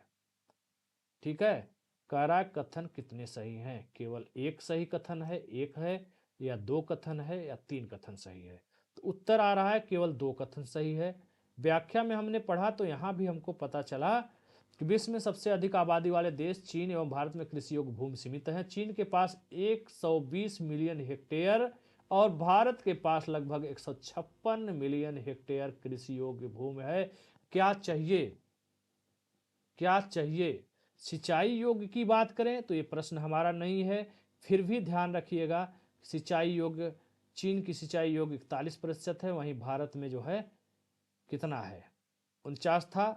अब हो सकता है डेटा उटा बदला हो, जो भी हो इसको पढ़ लीजिएगा। हम ना, हम पूरी किताब नहीं पढ़ा रहे हैं, प्रश्न हम बता रहे हैं। जिससे आप डरे हुए हैं, सहमे हुए हैं, वही कंफ्यूजन दूर कर रहे हैं। कुछ प्रश्न कॉमन सेंस जैसे होते हैं, करने के लिए जब बार बार आप पढ़ते रहते हैं तो एक कॉमन सेंस अपने आप आ जाता है। चावल उत्पादन की पश्चिमी सीमा निर्धारित करने वाली समवर्षा 100 सेंटीमीटर है। ज़्यादा दिमाग चलाने की जरूरत नहीं है, एक पश्चिमी सीमा निर्धारित करें, समवर्षा ये सब क्या है, सीधी सी बात है। 100 सेंटीमीटर आवश्यक है कि नहीं है? तापमान कितना चाहिए? 100 सेंटीमीटर, अरे तापमान जो होता है, तापमान भी पूछ सकता है, इसलिए ध्यान रखना चाहिए। 75 से 100 सेंटीमीटर वर्षा चावल के लिए चाहिए। चावल उत्पादन के अधीन सर्वाधिक क्षेत्र वाला राज्य उत्तर प्रदेश है, कोई डाउट है? उत्पादन में धान के, चावल के पश्चिम बंगाल है, हमने 25 बार पढ़ा है। क्षेत्रफल वाला राज्य भी है उत्तर प्रदेश। क्षेत्रफल तो उत्तर प्रदेश में है, उत्पादन में लेकिन दूसरे स्थान पर है। क्यों? क्योंकि पश्चिम बंगाल पहले है। एक वर्ष में चावल की 3 फसलें पैदा करने वाला पश्चिम बंगाल, तमिलनाडु, केरल है, कोई आश्चर्य की बात नहीं है। अमन धान के बारे में पढ़ा होगा, कई तरह के धान होते हैं। मक्का जानते हो, वर्ष भर बोई जाने वाली फसल है। उसी तरह चावल भी है। ठीक है, और पश्चिम बंगाल में चावल को व्यापार, अरे व्यापार कह रहे हैं, उत्पादन बहुत अच्छा अच्छा चावल को होता है और बहुत तरह की किस्मों का होता है, कोई डाउट ही नहीं था। ये कॉमन सेंस से अच्छे से कर सकते थे। कॉमन सेंस भी लगाना क्या है, ये तो बार बार आपको चीज़ें मिलेंगी। चावल उत्पादन बिहार के योगदान, यहीं पे डाउट हो जाना चाहिए था कि यहीं कुछ गड़बड़ है, बाकी तो सब मिला जुला पढ़े हुए हैं। आइए देखते हैं। पहला उत्तर मिल गया, धान जो है उष्णकटिबंधीय फसल है। चलिए ठीक है, धान की फसल के लिए 25 डिग्री सेल्सियस तापमान, 100 सेंटीमीटर से अधिक वर्षा की आवश्यकता होती है। ठीक है, एकदम क्लियर हो गया है। चावल की खेती के अंतर्गत सर्वाधिक क्षेत्रफल उत्तर प्रदेश में है, दूसरा उत्तर मिल गया आपको। हर जगह दिया हुआ प्रश्न के रूप में भी मैं आपको दिखाऊंगा। दक्षिण भारत चीनी चावल का कटोरा तो कहा ही जाता है। चलिए वो सब अलग है। चावल का जो शेष उत्पादन है पश्चिम बंगाल, उत्तर प्रदेश दूसरा है, ये सब हम लोग बार बार पढ़े हैं। ठीक है, यहाँ पर सब दिया हुआ है किसमें। और चावल की खेती के लिए आदर्श जलवायु कितना है, साफ साफ दे रहा है, प्रश्न के रूप में आया है। आईएएस प्री 1994 का प्रश्न है, बार बार आया है, बार बार आया है। भारत में चावल खेती के अंतर्गत सर्वाधिक क्षेत्र कहाँ पाया जाता है, बहुत बार पूछा गया है, पीसीएस मेंस 2007 का प्रश्न है ना। यहाँ पे भी आप पढ़ सकते थे। हैं, देश के आधे से अधिक उत्पादक उत्पादित चावल पश्चिम बंगाल, उत्तर प्रदेश, पंजाब, आंध्र प्रदेश, बिहार का तो नाम ही नहीं है शुरुआत के चार में। बार बार पढ़ते हैं, बार बार पढ़ते हैं, बार बार पढ़ते हैं। देश में लगभग 40.46% चावल केवल चार राज्य, पांच राज्य से, पश्चिम बंगाल, उत्तर प्रदेश, पंजाब, आंध्र प्रदेश, चार राज्य हैं जो चावल उत्पादन में हैं। वो सब मिल करके 40.46 उत्पादन करते हैं। तो अकेले बिहार ही कैसे 15% कर लेगा है, जबकि शीर्ष चार पांच में बिहार का नाम ही नहीं है। तो ये सब भैया अनुभव से आता है, एक्सपीरियंस से आता है, आइडिया से आता है। ठीक है, चावल उत्पादन का आरोही क्रम लगाइए, कहीं बिहार का दूर दराज तक नाम नहीं है, लेकिन इसके लिए ध्यान रखना पड़ेगा कि कितना मिलियन कौन क्या कर रहा है, बार बार पढ़ने से आता है। कृषि पशुपालन, चावल के बारे में जो कह रहे हो, पश्चिम बंगाल तीन किस्म का चावल उत्पादन होता है कि नहीं, वर्ष भर होता है कि नहीं, क्योंकि धान जो है उपोष्ण और उष्ण जलवायु दोनों प्रकार का पौधा है। ठीक है, हालांकि अधिकांश चावल के क्षेत्रों में चावल खरीफ की फसल है जो नवंबर दिसंबर बोई जाती है और काटी जाती है। तमिलनाडु में भी देखो, उत्तर पूर्वी मानसून के कारण अप्रैल से मई में चावल बोई काटी जाती है ना। तो अलग अलग परिस्थितियों के कारण जो है सबका अलग अलग चीजें है ना। तो इस तरह से चीजें आप पढ़ करके अच्छे से कर सकते थे। अमन धान के बारे में ऊपर दिया था। चलिए अगला 19वां प्रश्न है, द्वितीय विश्व युद्ध के दौरान खोजी गई जेट धाराएं ऊपरी वायुमंडल में चलने वाली पूर्वी तेज धाराएं हैं। जेट धाराओं की प्रवाह गति 300 से 500 किलोमीटर प्रति घंटा है। अब द्वितीय विश्व युद्ध का ध्यान मत दीजिए, उसी समय खोज वोज हुई होगी, द्वितीय विश्व युद्ध नाम डाल दिया है कि उसी के आसपास हुआ था, उससे मतलब नहीं है। ठीक है, 19वां प्रश्न है, आइए देखते हैं इसका। हालांकि आयोग ने गलत उत्तर माना है। इसका उत्तर इन्होंने कहा है ए गलत है किंतु आर सही है, जबकि इसका उत्तर दोनों ही गलत है। कैसे, आइए देखते हैं। लूसेंट में दिया है जेट प्रवाह यानी जेट स्ट्रीम, क्षोभ मंडल के ऊपरी परत में ये सब चीजें चलने वाली हैं। ये अच्छा से 12 किलोमीटर ऊंचाई पर पश्चिम से पूर्व की ओर प्रवाहित होता है, और वहां पे केवल पूर्व दिया था, पश्चिम से पूर्व की ओर होता है। और इसका जो चाल है वह है 120 किलोमीटर घंटा। और यहाँ क्या कह रहा है, यहाँ कह रहा है 300 से 500 मीटर, और पूर्वी तेज हवाएं हैं। ठीक है, पश्चिमी, यहाँ पे पश्चिमी पूर्वी दे रहा है। ठीक है, पश्चिमी से पूर्वी। तो ये आयोग का विवादित प्रश्न हो गया है। ठीक है, आधुनिक खोजों के अनुसार एशिया में मानसून पवनों के कारण जेट प्रवाह माना जाता है। ठीक है, आधुनिक खोज। अगला प्रश्न है 20, ये भी देखिए बड़ा दिमाग लगाने का इसी, इन्हीं दो तीन प्रश्नों को देख के आप लोग बहुत परेशान थे ना, अरे बाप रे माई रे कहां से क्या हो गया, मीटर अब कहां से रटे। ये प्रश्न पूछे जाने की परंपरा नहीं रही है, इस बार चेंज कर दिया है। कुछ चीजें देखो मेरे भैया, दिमाग की बत्ती जला के रखना होगा, दायरा सोच का अपना विस्तृत करना होगा, बड़ा करना होगा। इतना प्रेशर नहीं लेना है कि कॉमन सेंस से सही होने वाले प्रश्नों को भी गलत कर दिया। दक्कन ट्रैप, प्रायद्वीपीय पठार, सबसे पहले दिमाग में आना चाहिए और बार बार आना चाहिए, बैठ जाना चाहिए कि प्रायद्वीपीय पठार पढ़े हैं आप, लेकिन दिमाग वहां काम नहीं किया। हो सकता है प्रेशर काम किया हो, थोड़ा रिलैक्स करा करिए दिमाग को। प्रायद्वीपीय पठार लावा निर्मित पठार है।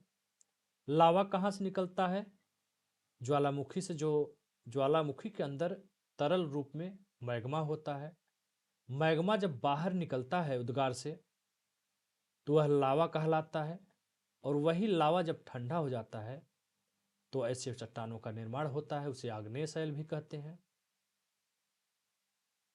तो उसमें फूल पत्ती जीवाश्म कैसे पाएंगे पागल, ऐसा हो सकता है? कभी सुना है आग्नेय शैलों में जीवाश्म पाया जाता है? सुना है? कायांतरित चट्टान क्या होता है, अवसादी चट्टान क्या होता है, इसके बारे में पढ़ा होगा। अवसादी चट्टानों में जीवाश्म पाए जाते हैं क्योंकि वो टूट फूट के मलबे से जल के नीचे जमा होते रहते हैं, उसी में पत्ती पुत्ता सब आकर के जम जाता है, उसी के ऊपर लेयर बनता जाता है। तभी देखते हो कभी कभी पत्थर तोड़ा जाता है तो उसमें पत्ती का निशान उस वगैरह मिलता है। ये जो पेट्रोल डीजल मिट्टी तेल गैस वगैरह मिलते हैं उन्हीं जीवाश्मों के कारण तो मिलते हैं जी जगह जगह। तो ये तो पढ़ा कांतरित चट्टान अवसादी चट्टान में पाए जाते हैं जीवाश्म। तो ये क्यों ध्यान नहीं रहा कि आग्नेय शैल में जीवाश्म नहीं पाए जाते, और एक क्यों ध्यान नहीं रहा कि प्रायद्वीपीय पठारों का जो निर्माण हुआ है वह लावा से हुआ है। 25 प्रश्न दिखाऊंगा, बार बार आया है तो मोटा मोटा दिमाग लगाओगे तो दक्कन ट्रैप यानी प्रायद्वीपीय पठार लावा निर्मित पठार है। सागरी पादपों या जंतु अवशेषों का सवाल ही नहीं पैदा होता कि आग्नेय आग्नेय चट्टानों में जीवाश्म पाए जाते हों। विचार ही नहीं करना था इन सब मीटर पे, देखना था कि यूनिक विकल्प क्या है। और जब ऊपरी ट्रैप निम्न ट्रैप मध्य ट्रैप के बारे में मीटर में पूछ रहा है और मध्यवर्ती में आ रहा है तो कह रहा है सागरी पादप, एकदम अलग से हो गया, विकल्प ही हो गया। ये आपने ये दक्कन ट्रैप के बारे में पूछते हुए आपको ट्रैप में फंसा दिया, दिमाग आपका जाम कर दिया। सोचा कि चलो परखते हैं कितनी बुद्धि काम करती है लड़के की, आपने इसको सिबूखा बना दिया है ना। बत्ती जलाना पड़ेगा बल्ब का, इतना भी मत बुझा के रखिए कि कॉमन प्रश्नों को न करिए। हमको भी नहीं पता है, ये मिलेगा भी नहीं जल्दी नहीं, क्योंकि परंपरा में ही नहीं रहा है तो मिलेगा ही नहीं। लेकिन मुझे चुनना है तो मैं तो ये चुनूंगा, है ना। आइए, कोई बात नहीं। दक्कन ट्रैप बार बार दिया है, में काली मृदा पाई जाती है जिसका निर्माण बेसाल्ट लावा का अपक्षय अपर्दन के फलस्वरूप हुआ है। समझ में आई बात? थोड़ी सी नहीं समझ में आई, क्योंकि सीधा सीधा बोलो ना भाई, कि हमको बोल बताना चाहिए कि कैसे हुआ है अच्छे से। प्रायद्वीपीय पठार, दक्कन ट्रैप को ही प्रायद्वीपीय पठार कहा जाता है। ठीक है, ये सब चीज़ें जो दिया है दिया है, आगे व्याख्या के माध्यम से बहुत कुछ चीज़ें आप पढ़ सकते हैं, इसके बारे में जान सकते हैं, है ना। और व्याख्या के माध्यम से बहुत कुछ जान सकते हैं। ठीक है, जो मीटर उटर दिया है इसमें दूसरे टाइप का उच्च भूभाग क्या क्या दिया है छोड़िए इसको। आइए, दक्कन का पठार महाराष्ट्र राज्य में है, पूरा विस्तार है। यह ज्वालामुखी बेसाल्ट के चट्टानों से बना हुआ है, महाराष्ट्र नहीं और नीचे तक गया है। ठीक है, आइए आगे। यहाँ पे आपने बार बार पढ़ा होगा आग्नेय शैल क्या है। पृथ्वी के आंतरिक भाग में मैग्मा होता है, वह लावा में बदल जाता है, रवेदार होती है, उसमें पूरा जीवाश्म नहीं पाए जाते हैं। ठीक है, परतदार चट्टानों के बारे में हमने बार बार पढ़ा, क्या इसमें जीवाश्म होता है, हमने उत्तर भी दिया कि हाँ होता है। व्याख्या हमने पढ़ा, तो ये सब देखिए बार बार दे रहा है। परतदार या अवसादी चट्टानों का निर्माण टूट फूट के प्राप्त मलबे से जल में जमा होते रहते बनता है। और अवसादी चट्टानें जल के साथ ही अप्रदन कारण जैसे वायु हिमानी आदि द्वारा भी होता है। इसमें जीवों के अवशेष एवं वनस्पतियों के अंश पर्याप्त मात्रा में पाए जाते हैं। ठीक है, इस तरह बार बार आग्नेय चट्टानों के लिए कौन सा सही है, हैं एकदम आराम से दिया हुआ है कि इसमें परतें नहीं पाई जाती हैं, पूरा जीवाश्म भी नहीं पाए जाते हैं। कौन सी तरह के जीवाश्म नहीं पाए जाते? ग्रेनाइट। ग्रेनाइट क्या है? आग्नेय शैलों का ही रूपांतरण है। ठीक है, ज्वालामुखी के उद्गार होते समय जो तरल पदार्थ मैग्मा होता है, जब मैग्मा धरातल पर निश्चित होता है तो उसे लावा की संज्ञा दी जाती है, बहुत गर्म होता है ना। सब कुछ तो पाया जाता है, लेकिन इसमें देखिए यहाँ पे दिया हुआ है ज्वालामुखी पठार क्या होता है। प्रायद्वीपीय पठार, जो प्रायद्वीपीय भारत का पठार है, लावा पठार का उदाहरण है। हो गया क्लियर? इस तरह बार बार पढ़ने से चीज़ें दिमाग में बैठती जाती हैं, तब वहाँ तक दिमाग पहुँचता है। इस प्रश्न को देख के बहुत से लोग परेशान थे, और परेशान होना भी चाहिए, लेकिन आपको ध्यान दिलाना चाहता हूँ इस तरह का प्रश्न पूछे जाने की परंपरा नहीं रही है। इसलिए जो है ये उत्तर आपको सटीक एकदम तो नहीं मिलेगा, कहीं कहीं कुछ चीज़ों का तो दिया है मीटर, कितना मीटर ऊंचा है, लेकिन कुछ चीज़ों का नहीं मिला है। लेकिन हमें एक विकल्प ऐसा मिल गया है, एक जगह प्रश्न पूछा है उत्तर प्रदेश पीसीएस वगैरह में इस तरह का मीटर वगैरह संबंधित प्रश्न जल्दी नहीं पूछता था। जल्दी क्या, अभी तक पूछा ही नहीं है, इस बार पहली बार पूछा है। लेकिन मुझे एक मिल गया है इसका उत्तर, क्योंकि एक जगह दूसरे स्टेट में पूछा गया है। मुझे पता चल गया रोहतांग 3978 मीटर है। तो मैंने देखा बी में, तो जो बी का उत्तर है, सॉरी बी का उत्तर, बी का तीन यहाँ है जी, गलत का लगा दिया हूँ, इसको नहीं, यहाँ मैंने मिलाया तो बी का 3 मुझे मिल गया। मेरा उत्तर ही सही हो गया एक ही विकल्प से। मुझे रोहतांग पता चल गया 3978 मीटर है। बारालाचा बनिहाल देवसा नहीं भी पता चला तो हमको एक ही उत्तर, अच्छे से थोड़ा पढ़ा मैंने, पैनी नज़र बना करके ध्यान रखा तो मेरे दिमाग में आ गया। हालांकि ये संभव नहीं है, इतनी भी पैनी नज़र नहीं होती है, सच्चाई तो ये है। हाँ, बार बार व्यवहार में आता है, पढ़ते हैं तो एक हम सीरियल बना लेते हैं कि सबसे ऊंचा भारत का जो दर्रा है ए है, दूसरे पे ए है, तीसरे पे ए है, चौथे पे ए है। ये नहीं कि ऐसे अचानक याद आ जाएगा, लेकिन फिर भी 1% अपवाद लोगों की बात करें। आइए, यहाँ पे जैसे पेज का शुरुआत है, देखिए यहाँ पे दिया है कि यांगची जो दर्रा है इसकी ऊंचाई 5540 मीटर है। वहीं पे कुछ और चीज़ों का दिया है, यहाँ देखिए, यहाँ दिया 5890 मीटर, और कुछ जगहों पे दिया है, कुछ जगहों पे छोड़ दिया। जैसे सिक्किम में नाथुला वगैरह का देखिए, यहाँ पे दिया है 4404 मीटर, लेकिन सारा चीज़ इसमें नहीं मिला है। पालघाट दर्रा का दे दिया है 394 मीटर, लेकिन जो है उसका नहीं मिला है। ठीक है, लेकिन एक प्रश्न देखिए, बिहार पीसीएस 2018 में पूछा है, कह रहा है वह दर्रा जो सर्वाधिक ऊंचाई पे अवस्थित है। इसका भले उत्तर ए वाला है, लेकिन इसके हमने व्याख्या को जब पढ़ा तो हमको पता चला जो नाथुला सी में दिया हुआ है उसके लिए कह रहा है कि नाथुला की ऊंचाई 14,450 फीट या 4404 मीटर है। और जो जोजिला दिया है, जोजिला का ऊंचाई 11,650 फीट है। ये देखो रोहतांग मिल गया, बी में है रोहतांग 3978 मिल गया ना। इस तरह का प्रश्न पूछा बिहार में, उसकी व्याख्या में कुछ फायदा मिल गया। कारकोरम दर्रा उधर दिया था, हमने यहाँ लिख दिया है। यांगची दीवान यहाँ पे मीटर दिया है। इस तरह से आगे के प्रश्नों को ध्यान रखिएगा, सीरियल से बना लीजिए। नंबर 1 पर ये दर्रा है, नंबर 2 पे ये है, नंबर 3 पे ये है, एक ही जगह लिख दिया करो, तो आगे से पूछेगा तो सही करके चले आओगे। तो रोहतांग दर्रा हमको मिल गया 3978। यहाँ पे मैंने एक ही विकल्प से उत्तर ही, अगर बाय द वे मुझे तैयार रहता तो देखो बी का एक है, एक ही में 3 है, यहाँ 1 है 4 है, कोई मतलब नहीं, हमारा एक ही से उत्तर काम चल गया। ठीक है, चलिए आगे बढ़ते हैं। अगला प्रश्न है, टाइम लग रहा है, ध्यान से पढ़िएगा।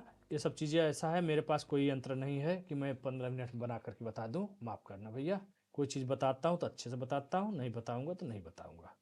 मेरे पास ऐसा कोई जादू नहीं है कि मैं समझाऊं भी ना और खटाक से पूरा कर दूं। पर्वत को देखा घबरा गया, अरे राम राम इक्वल क्या पूछ लिया हमसे, कहता कि एंडीज है, हिमालय, राखी, ये सब पूछा होता तो भैया हम आराम से बता दिए होते। ये क्या पूछ दिया, कारकोरम, हिंदूकुश, जाग्रोस, पांटिक तो मैंने सुना ही नहीं है। कारकोरम, हिंदूकुश तो थोड़ा ठीक भी है। अब क्या कह रहा है, पश्चिम से पूर्व। सबसे पहले तो ये जान लीजिए कि पश्चिम दिशा में क्या है, ए है पूर्व, ए है पश्चिम, ए है उत्तर नॉर्थ, ए है साउथ, ए है ईस्ट, ए है वेस्ट। तो पश्चिम से पूरब ए भी है, ध्यान रखिए, पश्चिम से पूरब ए भी है, पश्चिम से पूरब ए भी है। मानोगे कि नहीं, यहां से कहोगे तब दक्षिण पूर्व होगा ना। पश्चिम से पूरब पूछ रहा है।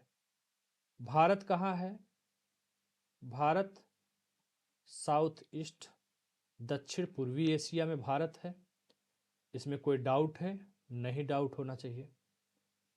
ठीक है, हिमालय पर्वत किधर है, इधर ही दिशा में आएगा हिमालय। जब भारत दक्षिण पूर्व एशिया में है तो हिमालय यहाँ होगा। अगर कभी पढ़ा होगा तो सुना होगा कि कारकोरम जो है, कारकोरम, लद्दाख, जास्कर, इन सब के बारे में पढ़ा है, ट्रांस हिमालय क्षेत्र में है। ये प्रश्न बहुत बार आ गया है, दक्षिण से उत्तर की ओर बताओ तो सबसे ऊपर कारकोरम होता है, और वेस्ट से अगर दिमाग लगाएंगे ईस्ट की तरफ तो कारकोरम ही आपको मिलेगा। और हिंदू कुश, कारकोरस, कारकोरम ये सब हिमालय के ही हिस्से हैं। ठीक है। जाग्रोस, हिंदू कुश साइड में ईरान है। पहले अफगानिस्तान भारत में ही शामिल था ना जी, ईरान तक था क्षेत्र। जाग्रोस वहीं ईरान में है। और चलो ये भी नहीं पता था, कोई बात नहीं, कारकोरम हिंदू किसके बारे में पता था तो ऐसे अगर इसको अनुमान से अगर 50-50% के हिसाब से हल करते ये प्रश्न आप, तो देखते कि एक कहाँ है, कारकोरम यहाँ है, एक एक विकल्प वाला है हिंदू कुश। इतना तो क्लियर है हिंदू कुश कारकोरम साथ में होगा। अगर ये भी नहीं क्लियर है तो आप पढ़ाई में बहुत कमज़ोर हैं, ध्यान रखिएगा। तो दो विकल्प हमारा ऐसे ही कट गया। कारकोरम हिंदू कुश, पीछे तीन में एक ही विकल्प है तो ज़्यादातर देखो तीन एक साथ में है। अगर यहाँ से लेते कि हिंदू कुश तीन है तो दो पे तो पांटिक हो जा रहा है, गलत हो गया, क्योंकि कारकोरम हिंदू कुश हिमालय का ही विस्तार है, उसी के अंतर्गत आता है। तो इस तरह का ऑप्शन एक और तीन वाला दो ही है, तो दो विकल्प हम काट दिए। अब फंस गया मैं 50% वाले खेल में। अब तो मामला दो विकल्प वाला हो गया 50%। अब मैं सी मारूं या बी मारूं, तो यहाँ पे एक प्रकार से रिस्क लेकर के आप कोई विकल्प मार देते, चाहे बी मार देते चाहे सी मार देते, आपके किस्मत में होता तो एक प्रश्न सही होता।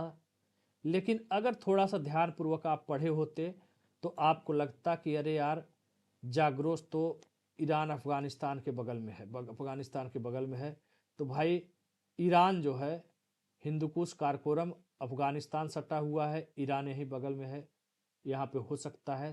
तो इस प्रकार से आप चुन लेते, चार यहाँ पे आ जाता तो उत्तर आपका सी सही हो जाता। पांटिक नाम से ही लग रहा है कि ये हम लोगों के क्षेत्र की तरफ का नहीं है, हालांकि जाग्रोस भी उसी से मिलता जुलता है।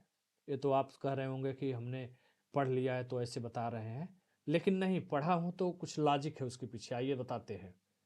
एक तो कभी कभी मैप आपको मिलता है तो थोड़ा सा ध्यान रखा करो, वहाँ पे जैसे मोबाइल बीच बीच में चलाते चलाते मैसेज देख लेते हो, देखे किसी को इंपॉर्टेंट मैसेज तो नहीं आया है, मैडम का तो मैसेज नहीं आया है। ये देखो हिमालय है, हिमालय श्रेणी ये सब बना हुआ है हिमालय। ये देखो कारकोरम यहाँ पर है, मैंने गोला कर दिया है। हिंदू कुश देखो कहाँ जा रहा है, यहाँ जा रहा है हिंदू कुश, और यह देखो इस साइड में थोड़ा सा जाग्रोस चला जा रहा है, तीनों चीज। तो ए है आपका पश्चिम, ए है पश्चिम, ए है पूर्व, और ए है दक्षिण, ए है उत्तर। तो आपको क्या लग रहा है कि है कि नहीं, ये पश्चिम से पूर्व की ओर जा रहा है कि नहीं जा रहा है? तो सबसे लास्ट सबसे पूर्व में कारकोरम नहीं दिख रहा है? फिर यहाँ पे देखो जाग्रोस से पीछे हिंदुकुश है, तो कारकोरम के बाद हिंदुकुश आ रहा है, फिर आ रहा है जाग्रोस। ठीक है, यहाँ से थोड़ी समझ को विकसित करिए। उसके बाद नहीं विकसित करना है तो यहाँ से अच्छे से पढ़ो। हिमालय कारकोरम हिंदुकुश कहाँ है? एशिया में है, माउंट एवरेस्ट हिमालय का श्रेणी है, यानी ये काराकोरम हिंदुकुश हिमालय का ही एक पार्ट है। ठीक है, अच्छे से इसको पढ़ेंगे तो यहाँ से आप समझ गए होते। और जब यहाँ पढ़ ही रहे थे सब आसान आसान, तो जाग्रोस पर्वत श्रेणी ईरान को क्यों छोड़ा? दिया तो है, अब कैसे देगा? आराम से हो जाता। अब ईरान इतना तो यार दिमाग लगाना पड़ेगा कि भैया हिमालय हिंदुकुश काराकोरम सब मिलते जुलते एक ही साथ हो गए, तो जाग्रोस में पढ़ लिया अच्छे से, ईरान हो गया, तो ईरान जो है भारत से निकलेंगे अफगानिस्तान, अफगानिस्तान के बगल में ईरान है, पांटोक अंटोक तो कभी सुना नहीं, लगता है कि एकदम पश्चिमी में होगा, कहीं यूरोप यूरोप साइड में। ये सब दिमाग थोड़ा सा सोचना पड़ेगा, ये सब चीज़ें इत्मीनान से चिंतन मनन करके पढ़ा जाता है। पढ़ो, सोचो, हैं, पंपास घास का मैदान कहाँ है, डाउन्स कहाँ है ना, प्रेरीज कहाँ है, सेल्वास कहाँ है, अच्छा अच्छा, डाउन्स दक्षिण अफ्रीका है, नहीं नहीं नहीं नहीं वहाँ है वहाँ है, इस तरह का थोड़ा सोचो, चिंतन मन, इसी को चिंतन मनन कहते हैं। पढ़ा निकला उपन्यास नहीं है ना। उपन्यास की तरह व्यवहार मत करिए। देखिए तीनों पर्वतों का दिया हुआ है, यहाँ पे स्पष्ट रूप से हिमालय, काराकोरम, हिंदू कुश है अच्छे से, और यही प्रश्न आपका कह रहा है। हिंदू कुश कारोकस साथ दे दिया आराम से, तीन तीन दो विकल्प क्लियर हो गया। जाग्रोस का अगर जरा सा ध्यान दिए होते अच्छे से तो यहीं ऊपर लिखा हुआ है भैया, कहाँ गया ये देखो, स्पष्ट रूप से ईरान देश ही लिख दिया। तो आप दिमाग लाए, पांटोक नहीं मिला छोड़ दो, पांटोक के जान के पीछे क्यों पड़े हो। हमसे राकी पूछा होता, एंडीज पूछा होता, ग्रेट डिवाइडिंग रेंज पूछा होता, हिमालय पर्वत पूछा होता तो हम बताते। तो नहीं नहीं नहीं नहीं, बदलेगा, पैटर्न बदलेगा, चीज़ें थोड़ा घुमाएंगे। हिमालय पर्वत श्रेणी एक है देखो, एक है हिमालय पर्वत तंत्र। हिमालय पर्वत श्रेणी यानी हिमालय माउंटेन रेंज, इसकी लंबाई है 2500 के आसपास।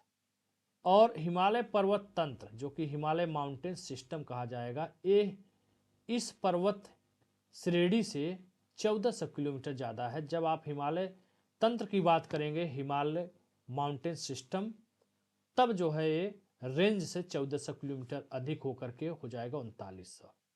2500 नॉर्मली, 2500 में 1400 जोड़ो यार, कितना हो गया, 3900 तो आ रहा है, 00549 213। ठीक है, सही बोला मैंने। हिमालय पर्वत श्रेणी की लंबाई 2500 है। यहाँ देखो दिया तो है, मैं क्यों मेहनत कर रहा हूँ। हिमालय पर्वत श्रेणी ये देखो 2500 किलोमीटर, और जब आप सिस्टम की बात करोगे हिमालय पर्वत तंत्र का, तो 1400 और जोड़ दोगे तब 39 पे हो जाएगा। चलिए, आल्प पर्वत कहाँ है, तो हो गया आल्प पर्वत, ये दोबारा क्यों लग गया। कारकोरम, जब बार बार आप पढ़ते हो तो पता चलता है कारकोरम लद्दाख जास्कर श्रेणियां ट्रांस हिमालय का ही भाग है। और ट्रांस हिमालय कहाँ है, ग्रेट डिवाइडिंग रेंज के पास है क्या, या इंडीज पर्वत के पास है।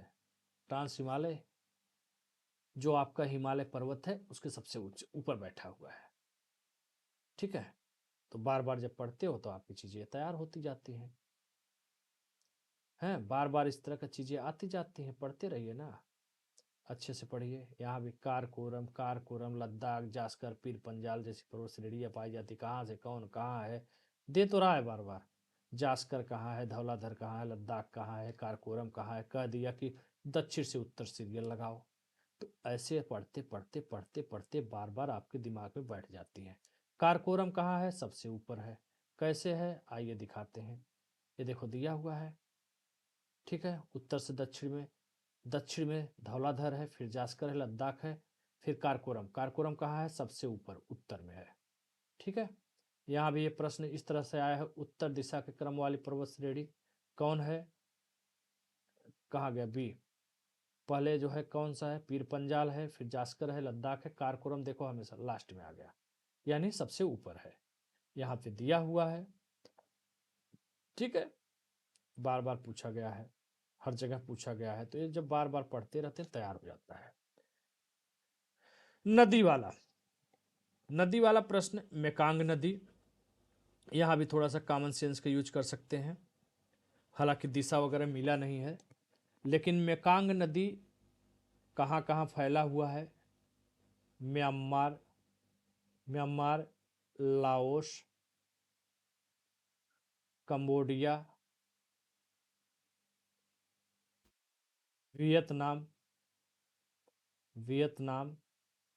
ये सब चीज़ें, ये सब देश है।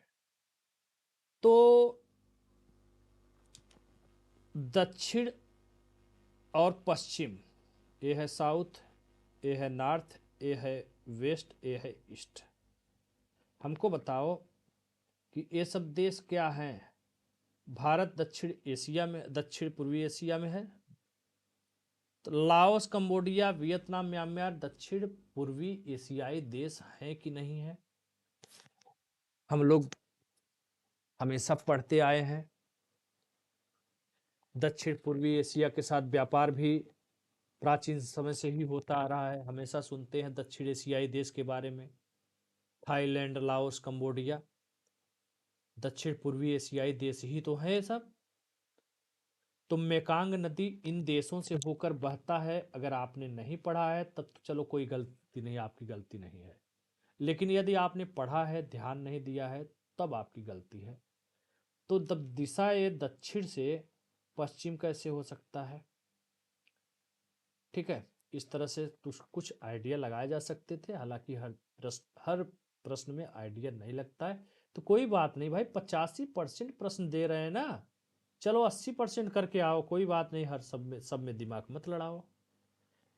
मैंने केवल 27 प्रश्न जो आया, जनगणना के 2 क्वेश्चन इसमें नहीं जोड़ा हूं मैं, ठीक है, इसे मैं इकोनॉमिक्स वाले पार्ट में दिखा दूंगा। तो इस 27 प्रश्नों में 23 प्रश्न का मैंने साक्ष्य दिया है। इसको अगर आप घटा देंगे तो 27 में 23 तो कितना बच रहा है? 27 में 23 4 क्वेश्चन है। यही 4 क्वेश्चन का उत्तर नहीं दिया है। मान लो 4 से 5 प्रश्नों का। क्यों मान लोगे 5? 4 ही तो हुआ। 4 का उत्तर प्रश्न नहीं मिला है, ठीक है, वो थोड़ा नए टाइप के थे या नहीं मिले हैं, तो उसका मैंने नहीं दिया है। रही बात है अमूर नदी, सीर दरिया, मेकांग नदी, एक अंगारक नहीं मिला है, 3 का मैं दिखा देता हूं, ठीक है।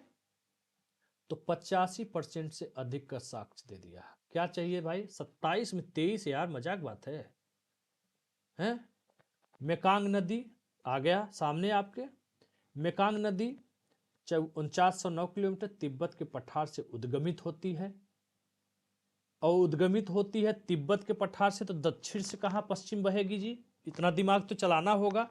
यही तो कह रहा है, दक्षिण और पश्चिम। और निकलती कहाँ से है? तिब्बत से निकलती है। तिब्बत दक्षिण में है? तिब्बत पठार से उद्गमित होकर चीन के युआन प्रांत, मतलब नीचे ही साइड में है युआन प्रांत, फिर म्यांमार, भारत के नीचे चले आओ साइड में, पूर्वोत्तर साइड में म्यांमार की सीमा पता ही होगा, लाओस उधर चले जाओ, थाईलैंड चले जाओ, कंबोडिया चले जाओ, वियतनाम चले जाओ, इसमें प्रवाहित होते हुए दक्षिण चीन सागर में गिरती है। तो तिब्बत के पठार से उद्गमित होती है और दक्षिण चीन सागर में गिरती है। आमूर की नदी कहाँ से है? आमूर या अमूर एक ही है, देखो थोड़ा सा नाम, यहाँ वहां पे अमूर दिया, यहाँ पे आमूर दिया है। यह जो है, इसे अरगुन नदी को शामिल करने पर इसकी लंबाई 4440 हो जाती है। मंगोलिया, चीन, रूस की सीमा बनाते हुए प्रशांत महासागर यानी तरतारी जल संधि में गिरती है। आमूर मेकांग दोनों नदियों के बारे में जान लीजिए। आगे बात करते हैं, किसकी बात करते हैं? सर या अमू। सर दरिया या अमू दरिया मध्य एशिया की महत्वपूर्ण नदियां हैं। ये कहाँ गिरती हैं? अरल सागर। अब अरल सागर की दिशा आपको नहीं पता है तो मैं आपको बताना चाहता हूँ, उज्बेकिस्तान वगैरह भी दिखाता हूँ आपको, ठीक है। तो सर दरिया या उसमें उसमें नाम अलग था, तो थोड़ा सा दिखा देते हैं, 1 मिनट, कहाँ गया?